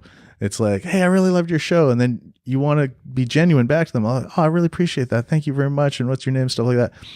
But they don't realize that there's like 40 other people that want to talk to you, and then they try to monopolize you, and then they talk to you real close, and then it's like, yeah, okay, but there's, and then they've kind of exploited that aspect of your own personal humanity. But at the same point, I'm thrilled that they care and that they're such loving people and they're interested in me. At the same point, there's like 4 people here trying to talk to me too. Man. Yeah. And it's like, you can't. Ration it out. Ration it out. Be self-aware. Reasonable. Like, talk to me, but maybe say hello, then stand to the side and wait while everyone else gets a turn, and then see if there's seconds afterwards. Well, that's right? actually something I've been thinking about doing on YouTube, is showing people how to talk to comics after a show. Yeah. Because I know it sounds horrible, but people are incredibly cruel sometimes to other comics. And nothing will make me more upset is if somebody comes up to me after a show and they'll go, I thought you were funny. And I'm like, why would you say that in front of the other comic? Yeah. Like, what the fuck? You were my favorite. Why do you have to compare us or quantify? Like, just say, I enjoyed the show. Thank you, guys. That to people? Like, what other job would that be okay? Yeah. You know? I had someone say that to me right next to, I was hosting and someone said that to me right next to the headliner. They're like, you were the best one on the show. I go, oh my God, what a nice thing to say. Right in front of the headliner. You know? And I mean, it happens everywhere. I've had people say it to other comics and it doesn't actually bother me that much when people say it to other comics. 'Cause I can totally agree when those people like those people. It's like, yeah, they're probably right for you. First of all, comedy's completely subjective. You know, you're never going to have everybody like you, but people act like their opinion is the be all end all. And well, and I've always, what are you guys all judges on American Idol? You were good. I voted but that's thumbs new. up. That's new. And having done this for 25 years, Yeah, I you're remember when people used to say, oh man, I thought you were great tonight. You know, I was like, oh, thanks. That was the go-to thing people said 20 years ago. It changed about 15 years ago to you're funny. You're funny. You're not funny. Like it changed to the judgment. Something happened in 25 years where it changed from an opinion to a judgment. And I find that fascinating because that's not just in comedy. We're just a bellwether, but that's in everything we experience. Like, hey, I just had some curry at this restaurant. It's the best curry ever, or it's the worst curry ever. Who fucking cares? To you, it's what it is. You know, people have a self-importance. People have a self-importance now that they didn't maybe before. Because now it's like, oh, everything I say matters now. Well, we're all going through this solipsistic delusion right now that we're all living in movies and we're living in a sort of a taped reality that's artificial. There's this phenomenon right now where people think they're being observed even when they're not being observed. So their behavior, even when they're alone, isn't natural. I'm like, fuck, that's crazy. That's just crazy. That's where we're living right now. And we've allowed this to happen through, you know, constantly being exposed to the thing that me and you both love. Technology is an aspect of it. It's like I used to talk about how people used to behave better on buses when I was growing up. And the reason being is that you had to be on that journey for the next 2 hours with other people on buses. So you didn't act like a dick. Because, you know, there's 30 other people on that bus that would think you're a dick. Now you can act like a dick on that bus and then everybody hates you. You go to your phone and somebody else someplace will go, you know what? You were right. Don't you worry about it.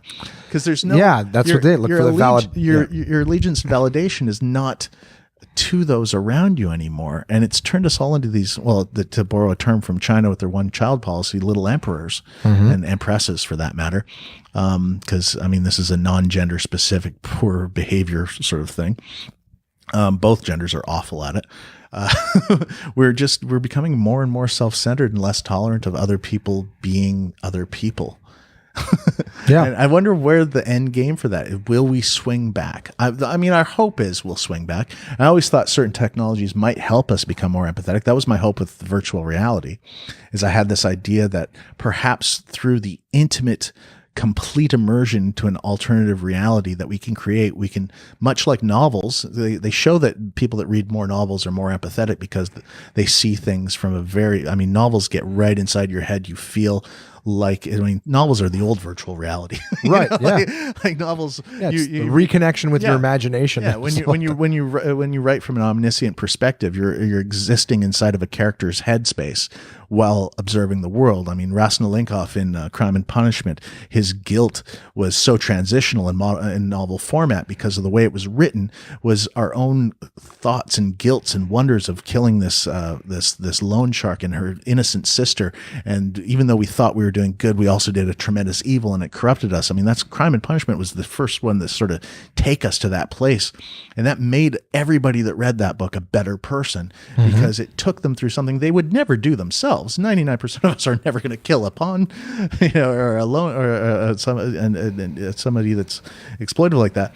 But we're also, we're never going to do that. But we went through it all. We lived that, and it taught us a different perspective and compassion. And that's what novels did. And I thought that VR would do that. Like we could experience, like what it's like to live in a village in Africa, or be in a worker's factory in China, or different perspectives. But I don't know if that's where we're going. Might be hard to move units on that one. It might be a little bit optimistic, like I always thought it would be a great device for teaching the concept of the good man with the gun is futile. I actually pitched this as a video game to a company here in town, they seemed excited about the philosophical component of it, but I still think it could be done. Is showing virtual reality of being in a mass shooting. Being in a mall where somebody starts shooting and you need to hide and you need to protect yourself, and you don't realize. Fucking horrifying. And this is the neat thing about the way I was going to pitch is you don't realize who you are because you only see other people, but you after a while realize he's targeting people that look like you, and you realize like you're black or you're gay or you're transgender, you're a minority of some sort, but you don't know it until you see that this is after you. And then you're offered the ability of a gun, and you realize that a gun doesn't protect you or other people, because much like people experienced in Vegas, there's an interesting story. I pull out a gun. How does the police know I'm not part of the problem? Right. You're a civilian with a gun. A good man with a gun can't save somebody when they're shooting from 40 stories up with a high powered rifle. You're doing nothing. This idea that, it's bigger than that. But I thought that would be a neat storyline and a way to teach people that are adamant gun owners that you're kind of powerless in these situations where you think you could protect yourself, but again, when the cops show up, how do they know you're not one of the shooters? They just see you shooting at another human being as well. The thing is I have immense empathy for gun owners because I get it. I've fired guns, I've shot guns. They're fun. There's no question they're not fun. That's a lunacy of the left to go, guns aren't fun. Guns are very fun. Mm-hmm. They're not right. They shouldn't be accessible, but they're fun. And it sounds like, how could killing somebody? Shooting targets is fun. I would never want to kill anything. I'm sure there's a sense of power. I've never held one. I kind of don't really have any interest in it. Well, of course, yeah. But only because I'm like, I would just be terrified of accident. Like I said, making mistakes. I'd be terrified of when I start crying alone by myself. like having that quick and out. No, I don't want a gun for that. Yeah. There's a lot of reasons why I would never want to own a gun. And they're all part of my rational brain. But if I let my emotional take over, then of course. But that's the duality with everything in our life. Like we're all, and the other thing is we're always told to move with our hearts. You got to kind of pull away from that and be with, as much as your heart is nice and it teaches you something about empathy, there is also bad idea, stats, science. Absolutely, 100%. They got to use them both. Nothing's easy. That's the thing I was trying to, and this is sort of my obsession right now, is that we're all looking for simple answers for everything, because simplicity allows everybody at the table to have an opinion. Because simplicity, even the dumb people can wrap their heads around simplicity. And that's why there's so many of these tropes and ideas and simple, just do this, just do that. But the fact is the world's not simple. The world's insanely complex, and absolutely everything is different. We can only improve things by variables. They'll never be completes. And that's the other illusion. It's like, if we just do this problem will be solved. No. You can either slightly make things better or slightly make things worse. Yeah. You'll never solve every problem. Well, it's like the diet pill, right? Just take a pill and you lose your weight. Yeah. And it's everybody wants that quick fix with these arguments. And it's like, well, as much as you don't want to eat right and go to the gym and do the exercise and do the work to get the results, nobody wants to sit down, listen, have the conversations, look at other people's perspectives. That's the work of getting the end result. We all want this, but like you said, it's all this expectation is going to be simple. And it's not. You got to put in the work. We should all be lowering our expectations so much with each other. The world would be a lot better place if we just lowered our expectations. Not to the point where we thought everybody was awful. Because this is the other amazing thing that we don't. It's so easy to get caught up in the negative and stuff like that. But then you look at statistics again, and you go, oh shit, we're living in the greatest time ever. For the fact that we have the least chance of ever being killed in this modern day and age, least chance of ever being robbed, which is quite physically robbed, not exploited. And this is a tough one. People don't believe that we're the lowest chance of ever being raped or sexually assaulted. Yeah. Child abuse is at its lowest it's ever been. Violence, all levels of violence are at their lowest in the history of the world. But we all think that we're living in incredibly dangerous times. You look at parents right now. Parents are like, oh, my kid's going to be abducted. Your child's never been safer. And I used to walk alone to school. Hey, I was 6. My parents, now if you let your kid walk alone to school at 6, they'll arrest the parents for child abuse or for not taking care of their Like kid. negligence? Yeah, there's a case in the States where this woman let her kid walk home. I walked home every day when I was 6. Like that was just every kid did. Yeah. You know, and I'm sure we were getting, and from what I've learned in the news, a lot of us were getting abused. But now kids are way safer than ever been, but parents act, you know, there's a disconnect, and you got to wonder who's profiting off the fear that they're putting in us and what that fear is creating in our children and their outlook in the world. And is it becoming, I don't know. I worry about a lot of things in that aspect, because I think that we are great. Most of us are pretty good. 10% of us are fucking awful. Absolutely. Maybe more. Somebody tried to convince me it's 20%. I don't know if that's right, but about 10 to 20% of every group, white, black, women, men, gay, transgender, every subsection, 20% of every group are, or 10 to 20, I say 10, they say it's 20, are awful. And the majority are good. But we focus on the awful to make generalizations about the rest. And they wreck it for everyone. Yeah. Well, that's yeah. It's like, I mean, it's all like all media stuff. They show you the example, the bad examples, to get you to buy into think that's all that's happening. But yeah, I mean, you talk to the majority of people in Israel, the majority are great. You talk to the majority of the people in Palestine, they're great. Those two will never get along because of the 20% on each side. Well, yeah, I actually use that, believe it or not, in regular like day-to-day examples, because it's interesting, a lot of things about marketing, because there's a lot of psychology in marketing, but I've got a lot of experience with like marketing stuff and whatnot, and sales and things like that.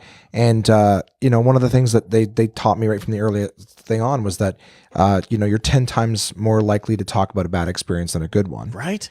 So and that's the thing. So as soon as something bad happens, you can go to a restaurant that's great, and people have a good time all the time. But then somebody has one bad experience, they're gonna call their friends or tell their friends not to go. They're gonna write a blog about it, where they're gonna write a negative review in anywhere that you can.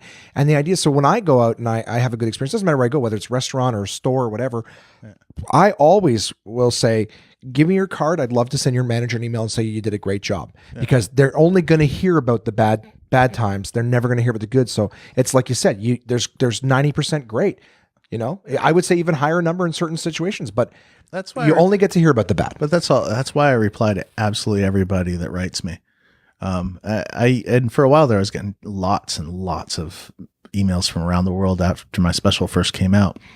I was thinking to myself, like, what it would take, and when you would write somebody about liking something, I thought about my own life, how seldom I sat down and go, you know what, this was just amazing, thank you very much.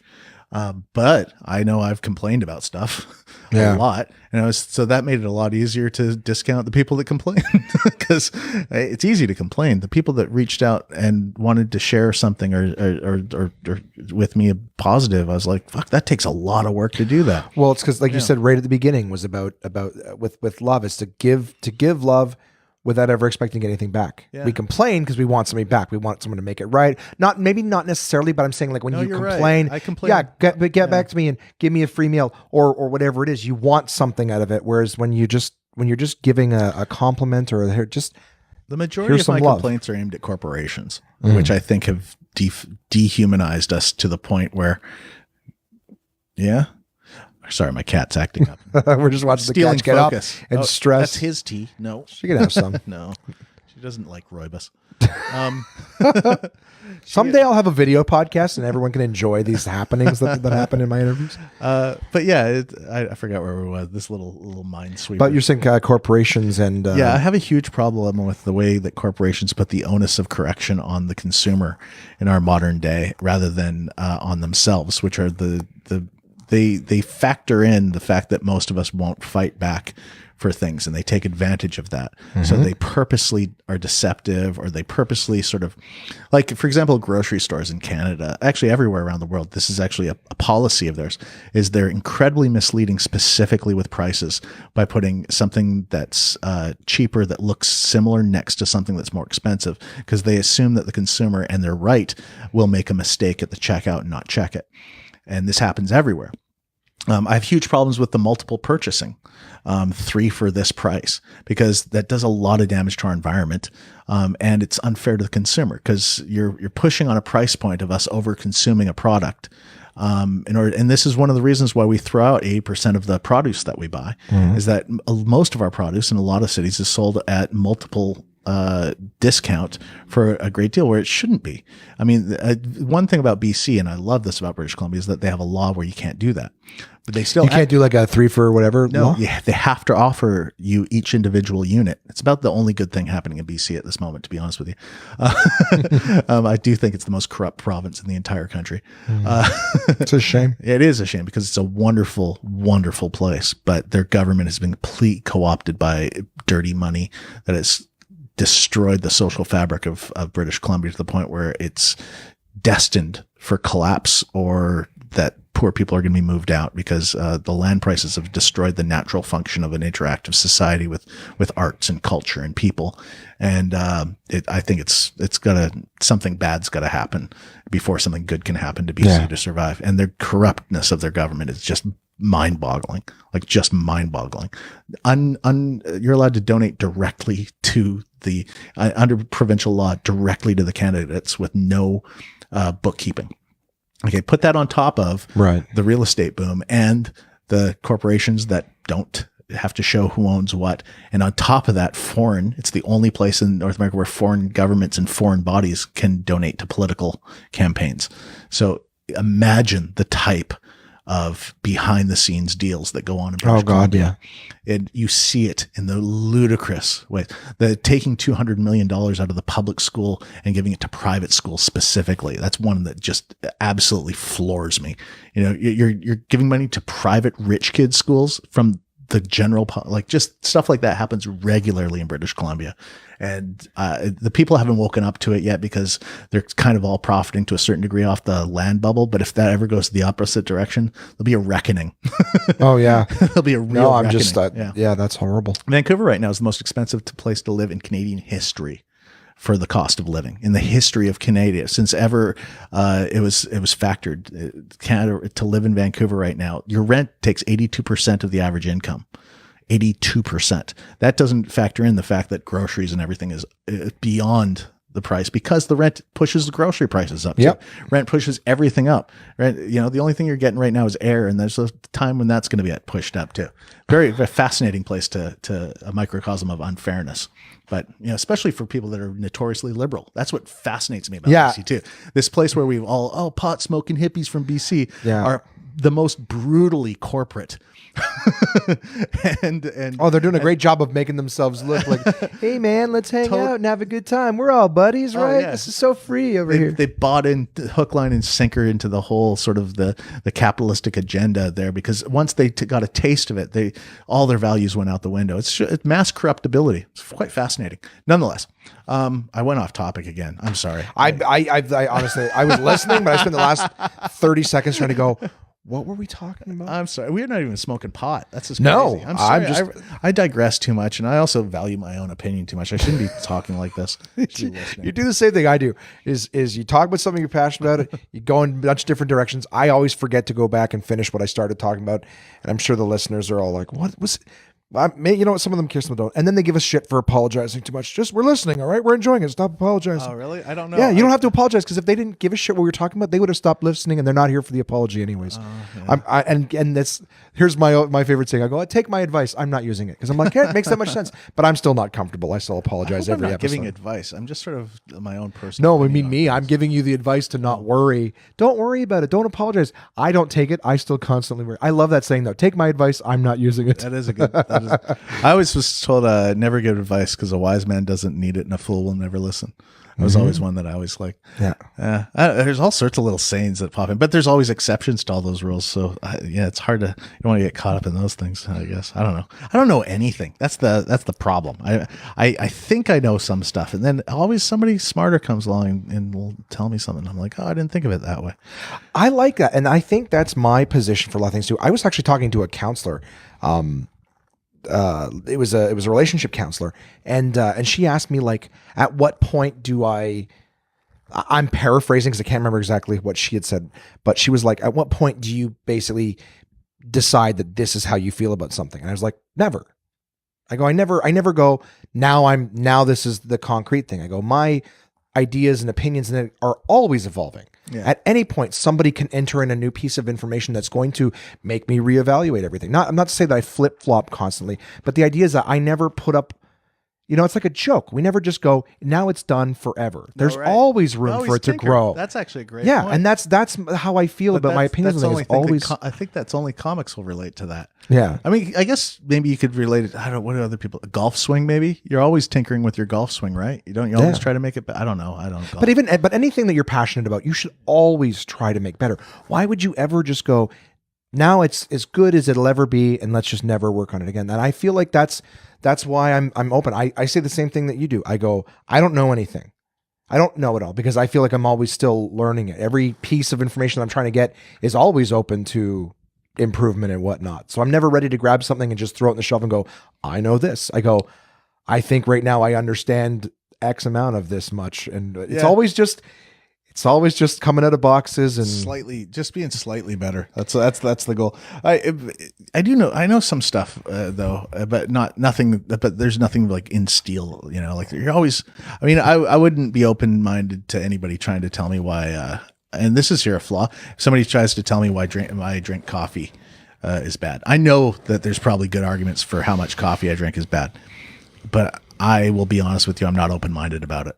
I don't want to hear it. It's I've done a lot to be a good person in a lot of ways. I'm not ready to give up coffee. And is that why you're not open to it? Because they might convince you to not do it. Exactly. They Okay. might have a good idea. But it's an example of where I am a bad person, just like everybody. Like I'm not like open minded about everything.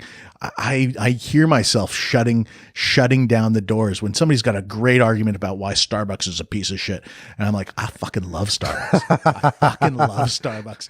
They're a large corporation. Oh yeah, and it's against a lot of things. And I'll do that thing that I see Republicans do when they talk about things that they're passionate about that I disagree with. They'll cherry pick certain things. Like somebody will go, oh, they're a horrible corporation. And I go, yeah, but Starbucks was the first one to give same-sex spouses benefits fully on their thing. That's pretty impressive.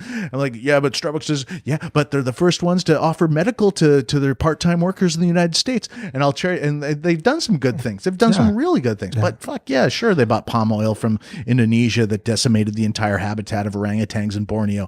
I know that too, but I choose not to think about it. We're all lawyers. Because coffee's so good. And I love it. I love their fucking coffee. But I know that we all have parts of us that we still support the bad. And if I came face to face with a teary-eyed orangutan holding its dead orangutan baby and said, put down your coffee and save my baby orangutan's life.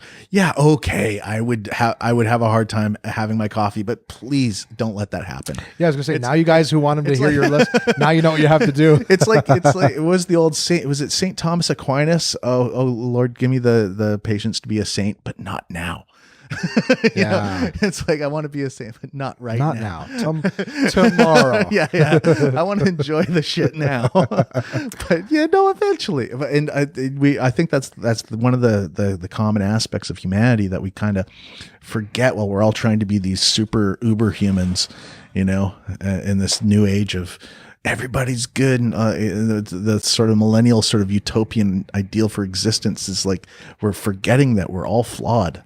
We're all flawed. Yeah. And and that's another odd thing about social media is that it's going, don't show us your flaws.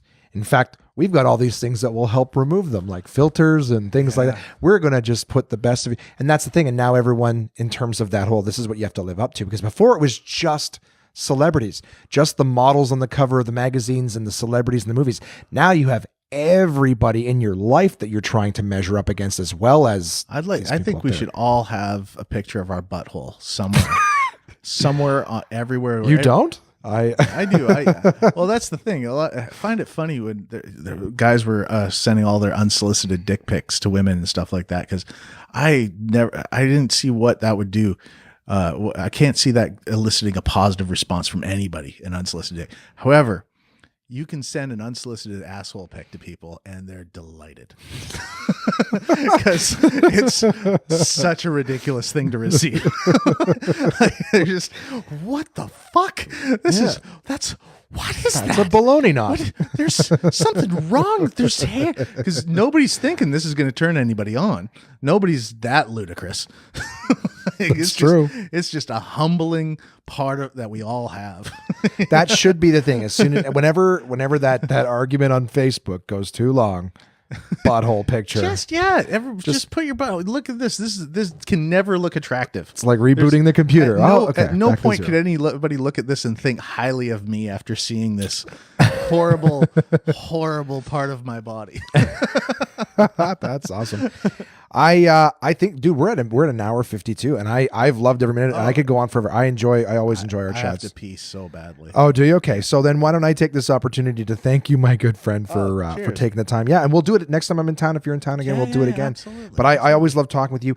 Do you have anywhere where people can go? Like right now, you have the special on Netflix. The name of the special again, Pete Johansson. You may also enjoy Pete Johansson. Yeah, you may also enjoy Pete Johansson. Yes, I got it right this time. Yeah, I don't think there's a Pete Johansson first, though. I think it's called. Oh, isn't it? It looks like it says Pete Johansson. You may also enjoy Pete Johansson. The title of it is You Might Also Enjoy Pete Johansson, because it's based off the old Netflix suggestion thing. Because after you'd see something, you go, "Oh, you watch this, you might also enjoy." I got on fucking airplane mode. It's all right, don't worry about it. And nobody wanted me to do that as a title, by the way, just so you know. Fuck them. I know. Everything I've ever kind of enjoyed that I've made a decision of, people have tried to talk me out of career-wise, which I find quite funny, because that title, like, nobody's going to like that title. I fucking love that title. I've never regretted it once. My next, I'm taping another special this February, and I'm right now I'm thinking the title is going to be, "Okay, Google, show me more Pete Johansson." She's doing it now. Yeah. Watch. It'll react to that. Yeah. So it can't help The it. little Google Mini is lighting up. Yeah. Sorry, something went wrong. Try again in a few seconds. And that's exactly what my agent said when I suggested it too. Sorry, try again in a few minutes. Yeah, but I think that's what I'm going to name it, because I think it's ridiculous. Yeah, it's like, this is what it reminds me is of the Andy Kaufman thing with the lines in the TV, and it's like everyone's going to get up and bang on their TVs and think that there's something that's wrong. Funny. You know what my favorite thing about Andy Kaufman? Andy Kaufman had to happen, because he is the idea of what we do had to have been deconstructed, made fun of. Somebody had to do what he did. So I don't, and nobody committed to it harder. But I'm not an absolute fawning glory of him. Right. But one of the things he did that I loved was that he still kept working as a busboy after he was on TV, because I love that. That's my favorite thing ever. Like, that's kind of why I want to go back to school and go back in the workplace right now while my career is kind of doing really well. And that's why I want to sort of step out of stand up for a bit and do other things, is because why wait till it's gone bad? Wait now. And I've done good. I'm going to go. Well, it's like that Steve Martin thing, right? Where he said he looked at the back of the room and saw an empty table. And that's when he was like, time to get out. I want to be there for it when it's all the way at the bottom. Yeah. Well, not even that. It's just like, it's also, while I still have like people going, "Why are you in class?" Yeah. But you're a smart guy. I mean, I totally, as soon as you told me what you want to do, I understood it. But I mean, I don't know if I'm smart. That's such a weird illusion people have. Okay. You're open. I talk with confidence, and I think that's what we call smart, but it's weird because I've met smart people, and generally really smart people don't talk a lot, and I talk too much to be smart. The smartest people I know don't communicate fantastically. They're just brilliant. And that's actually one of the weird things about who we classically think is intelligent, because who we classically think about who is intelligent throughout history are the ones that communicated their complex ideas. There's been smarter people, but we don't know their names. I don't know about that, because the way I look at this, as soon as you're saying that, I've never put it together before, but you're absolutely, it seemingly is like that. The people who are very, very smart are very quiet. But I think that it goes back to that whole knowledge is power thing. And there's some people who are inclined to keep power for themselves. And then there's some people who want to equalize everything. And you can only do that when you share the power with everybody. Well, so maybe you're right. Maybe there are smarter people who are quiet. But I think that all the people who are really smart, you can be smart too. It's what you do with it. It's the application of that intelligence and knowledge. Well, you look at things like the mathematician Fermat. And the ideas that he possessed, he did not communicate well. He created ideas and aspects in mathematics that affect us to this day. And his personal formula, which has never been well, we assume has never been solved in the way that he solved it, because he clearly solved it, but then didn't leave us the answer. He didn't communicate his own understanding of mathematics well enough for us to and he left us with a paradox that took 140 years before it was solved by a Japanese mathematician using a concept that wasn't invented at that time, which is imaginary number systems, in order to solve that system, which isn't what he did. So there has been brilliant people throughout history that just couldn't communicate. I mean, the amazingness of Newton. I mean, Newton, you've got this guy that creates calculus. Now, the fact that he was able to communicate calculus is the fucking amazing thing. Yeah. That he was able to teach somebody else calculus. That's the breakthrough right there. Communication is another form of genius. I mean, I'm sure that relativity was thought of by a couple of scientists around the turn of the century, given the information that we all kind of possessed. But Einstein communicated it. Yeah. He was able to get other people to understand what he said. There's a lot of almost autistic Asperger's-like individuals, and I don't mean to generalize or simplify their indicators. No, but that's part of what you're trying to communicate right now. Yeah, but there's a lot of people that have mathematical abilities that can solve and that can work on a complex level, but they can't communicate it to you or I how they're doing it, but they can do it. It's almost mystical in a way, but there's intelligence that we can't access because of communication. Yeah, it's brilliant locked behind something. Yeah, brilliant communicators are a different level. And that's what comedy is. There's a lot of people that are very funny, but they can't communicate it to an audience. Yeah.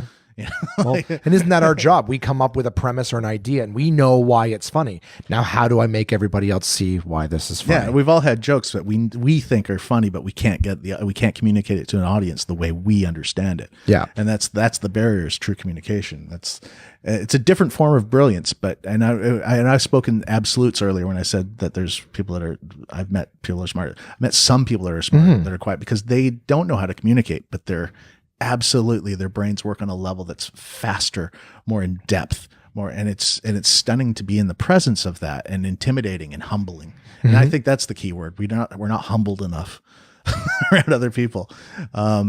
But that's why the illusion of what we consider intelligence in the modern day is different, because we associate it with the person that's communicating, and that's just one aspect of intelligence. It's not, I don't even know if I got that across. No, I understood it. I just keep going like, fuck, I don't want the conversation to end. It only has to, because I have to go fucking tell dick jokes. Oh, I have to pee so badly. You have to pee. I might It all comes die. back to the penis. Yeah. Pete, you were outstanding as always, buddy. And is there anywhere where people should follow? I mean, we've talked about getting away from social media. Is there anywhere people... I'm trying to start a mailing list as my main sort of route. So my website, petejohansson.com, I have a thing where you can sign up to my mailing list.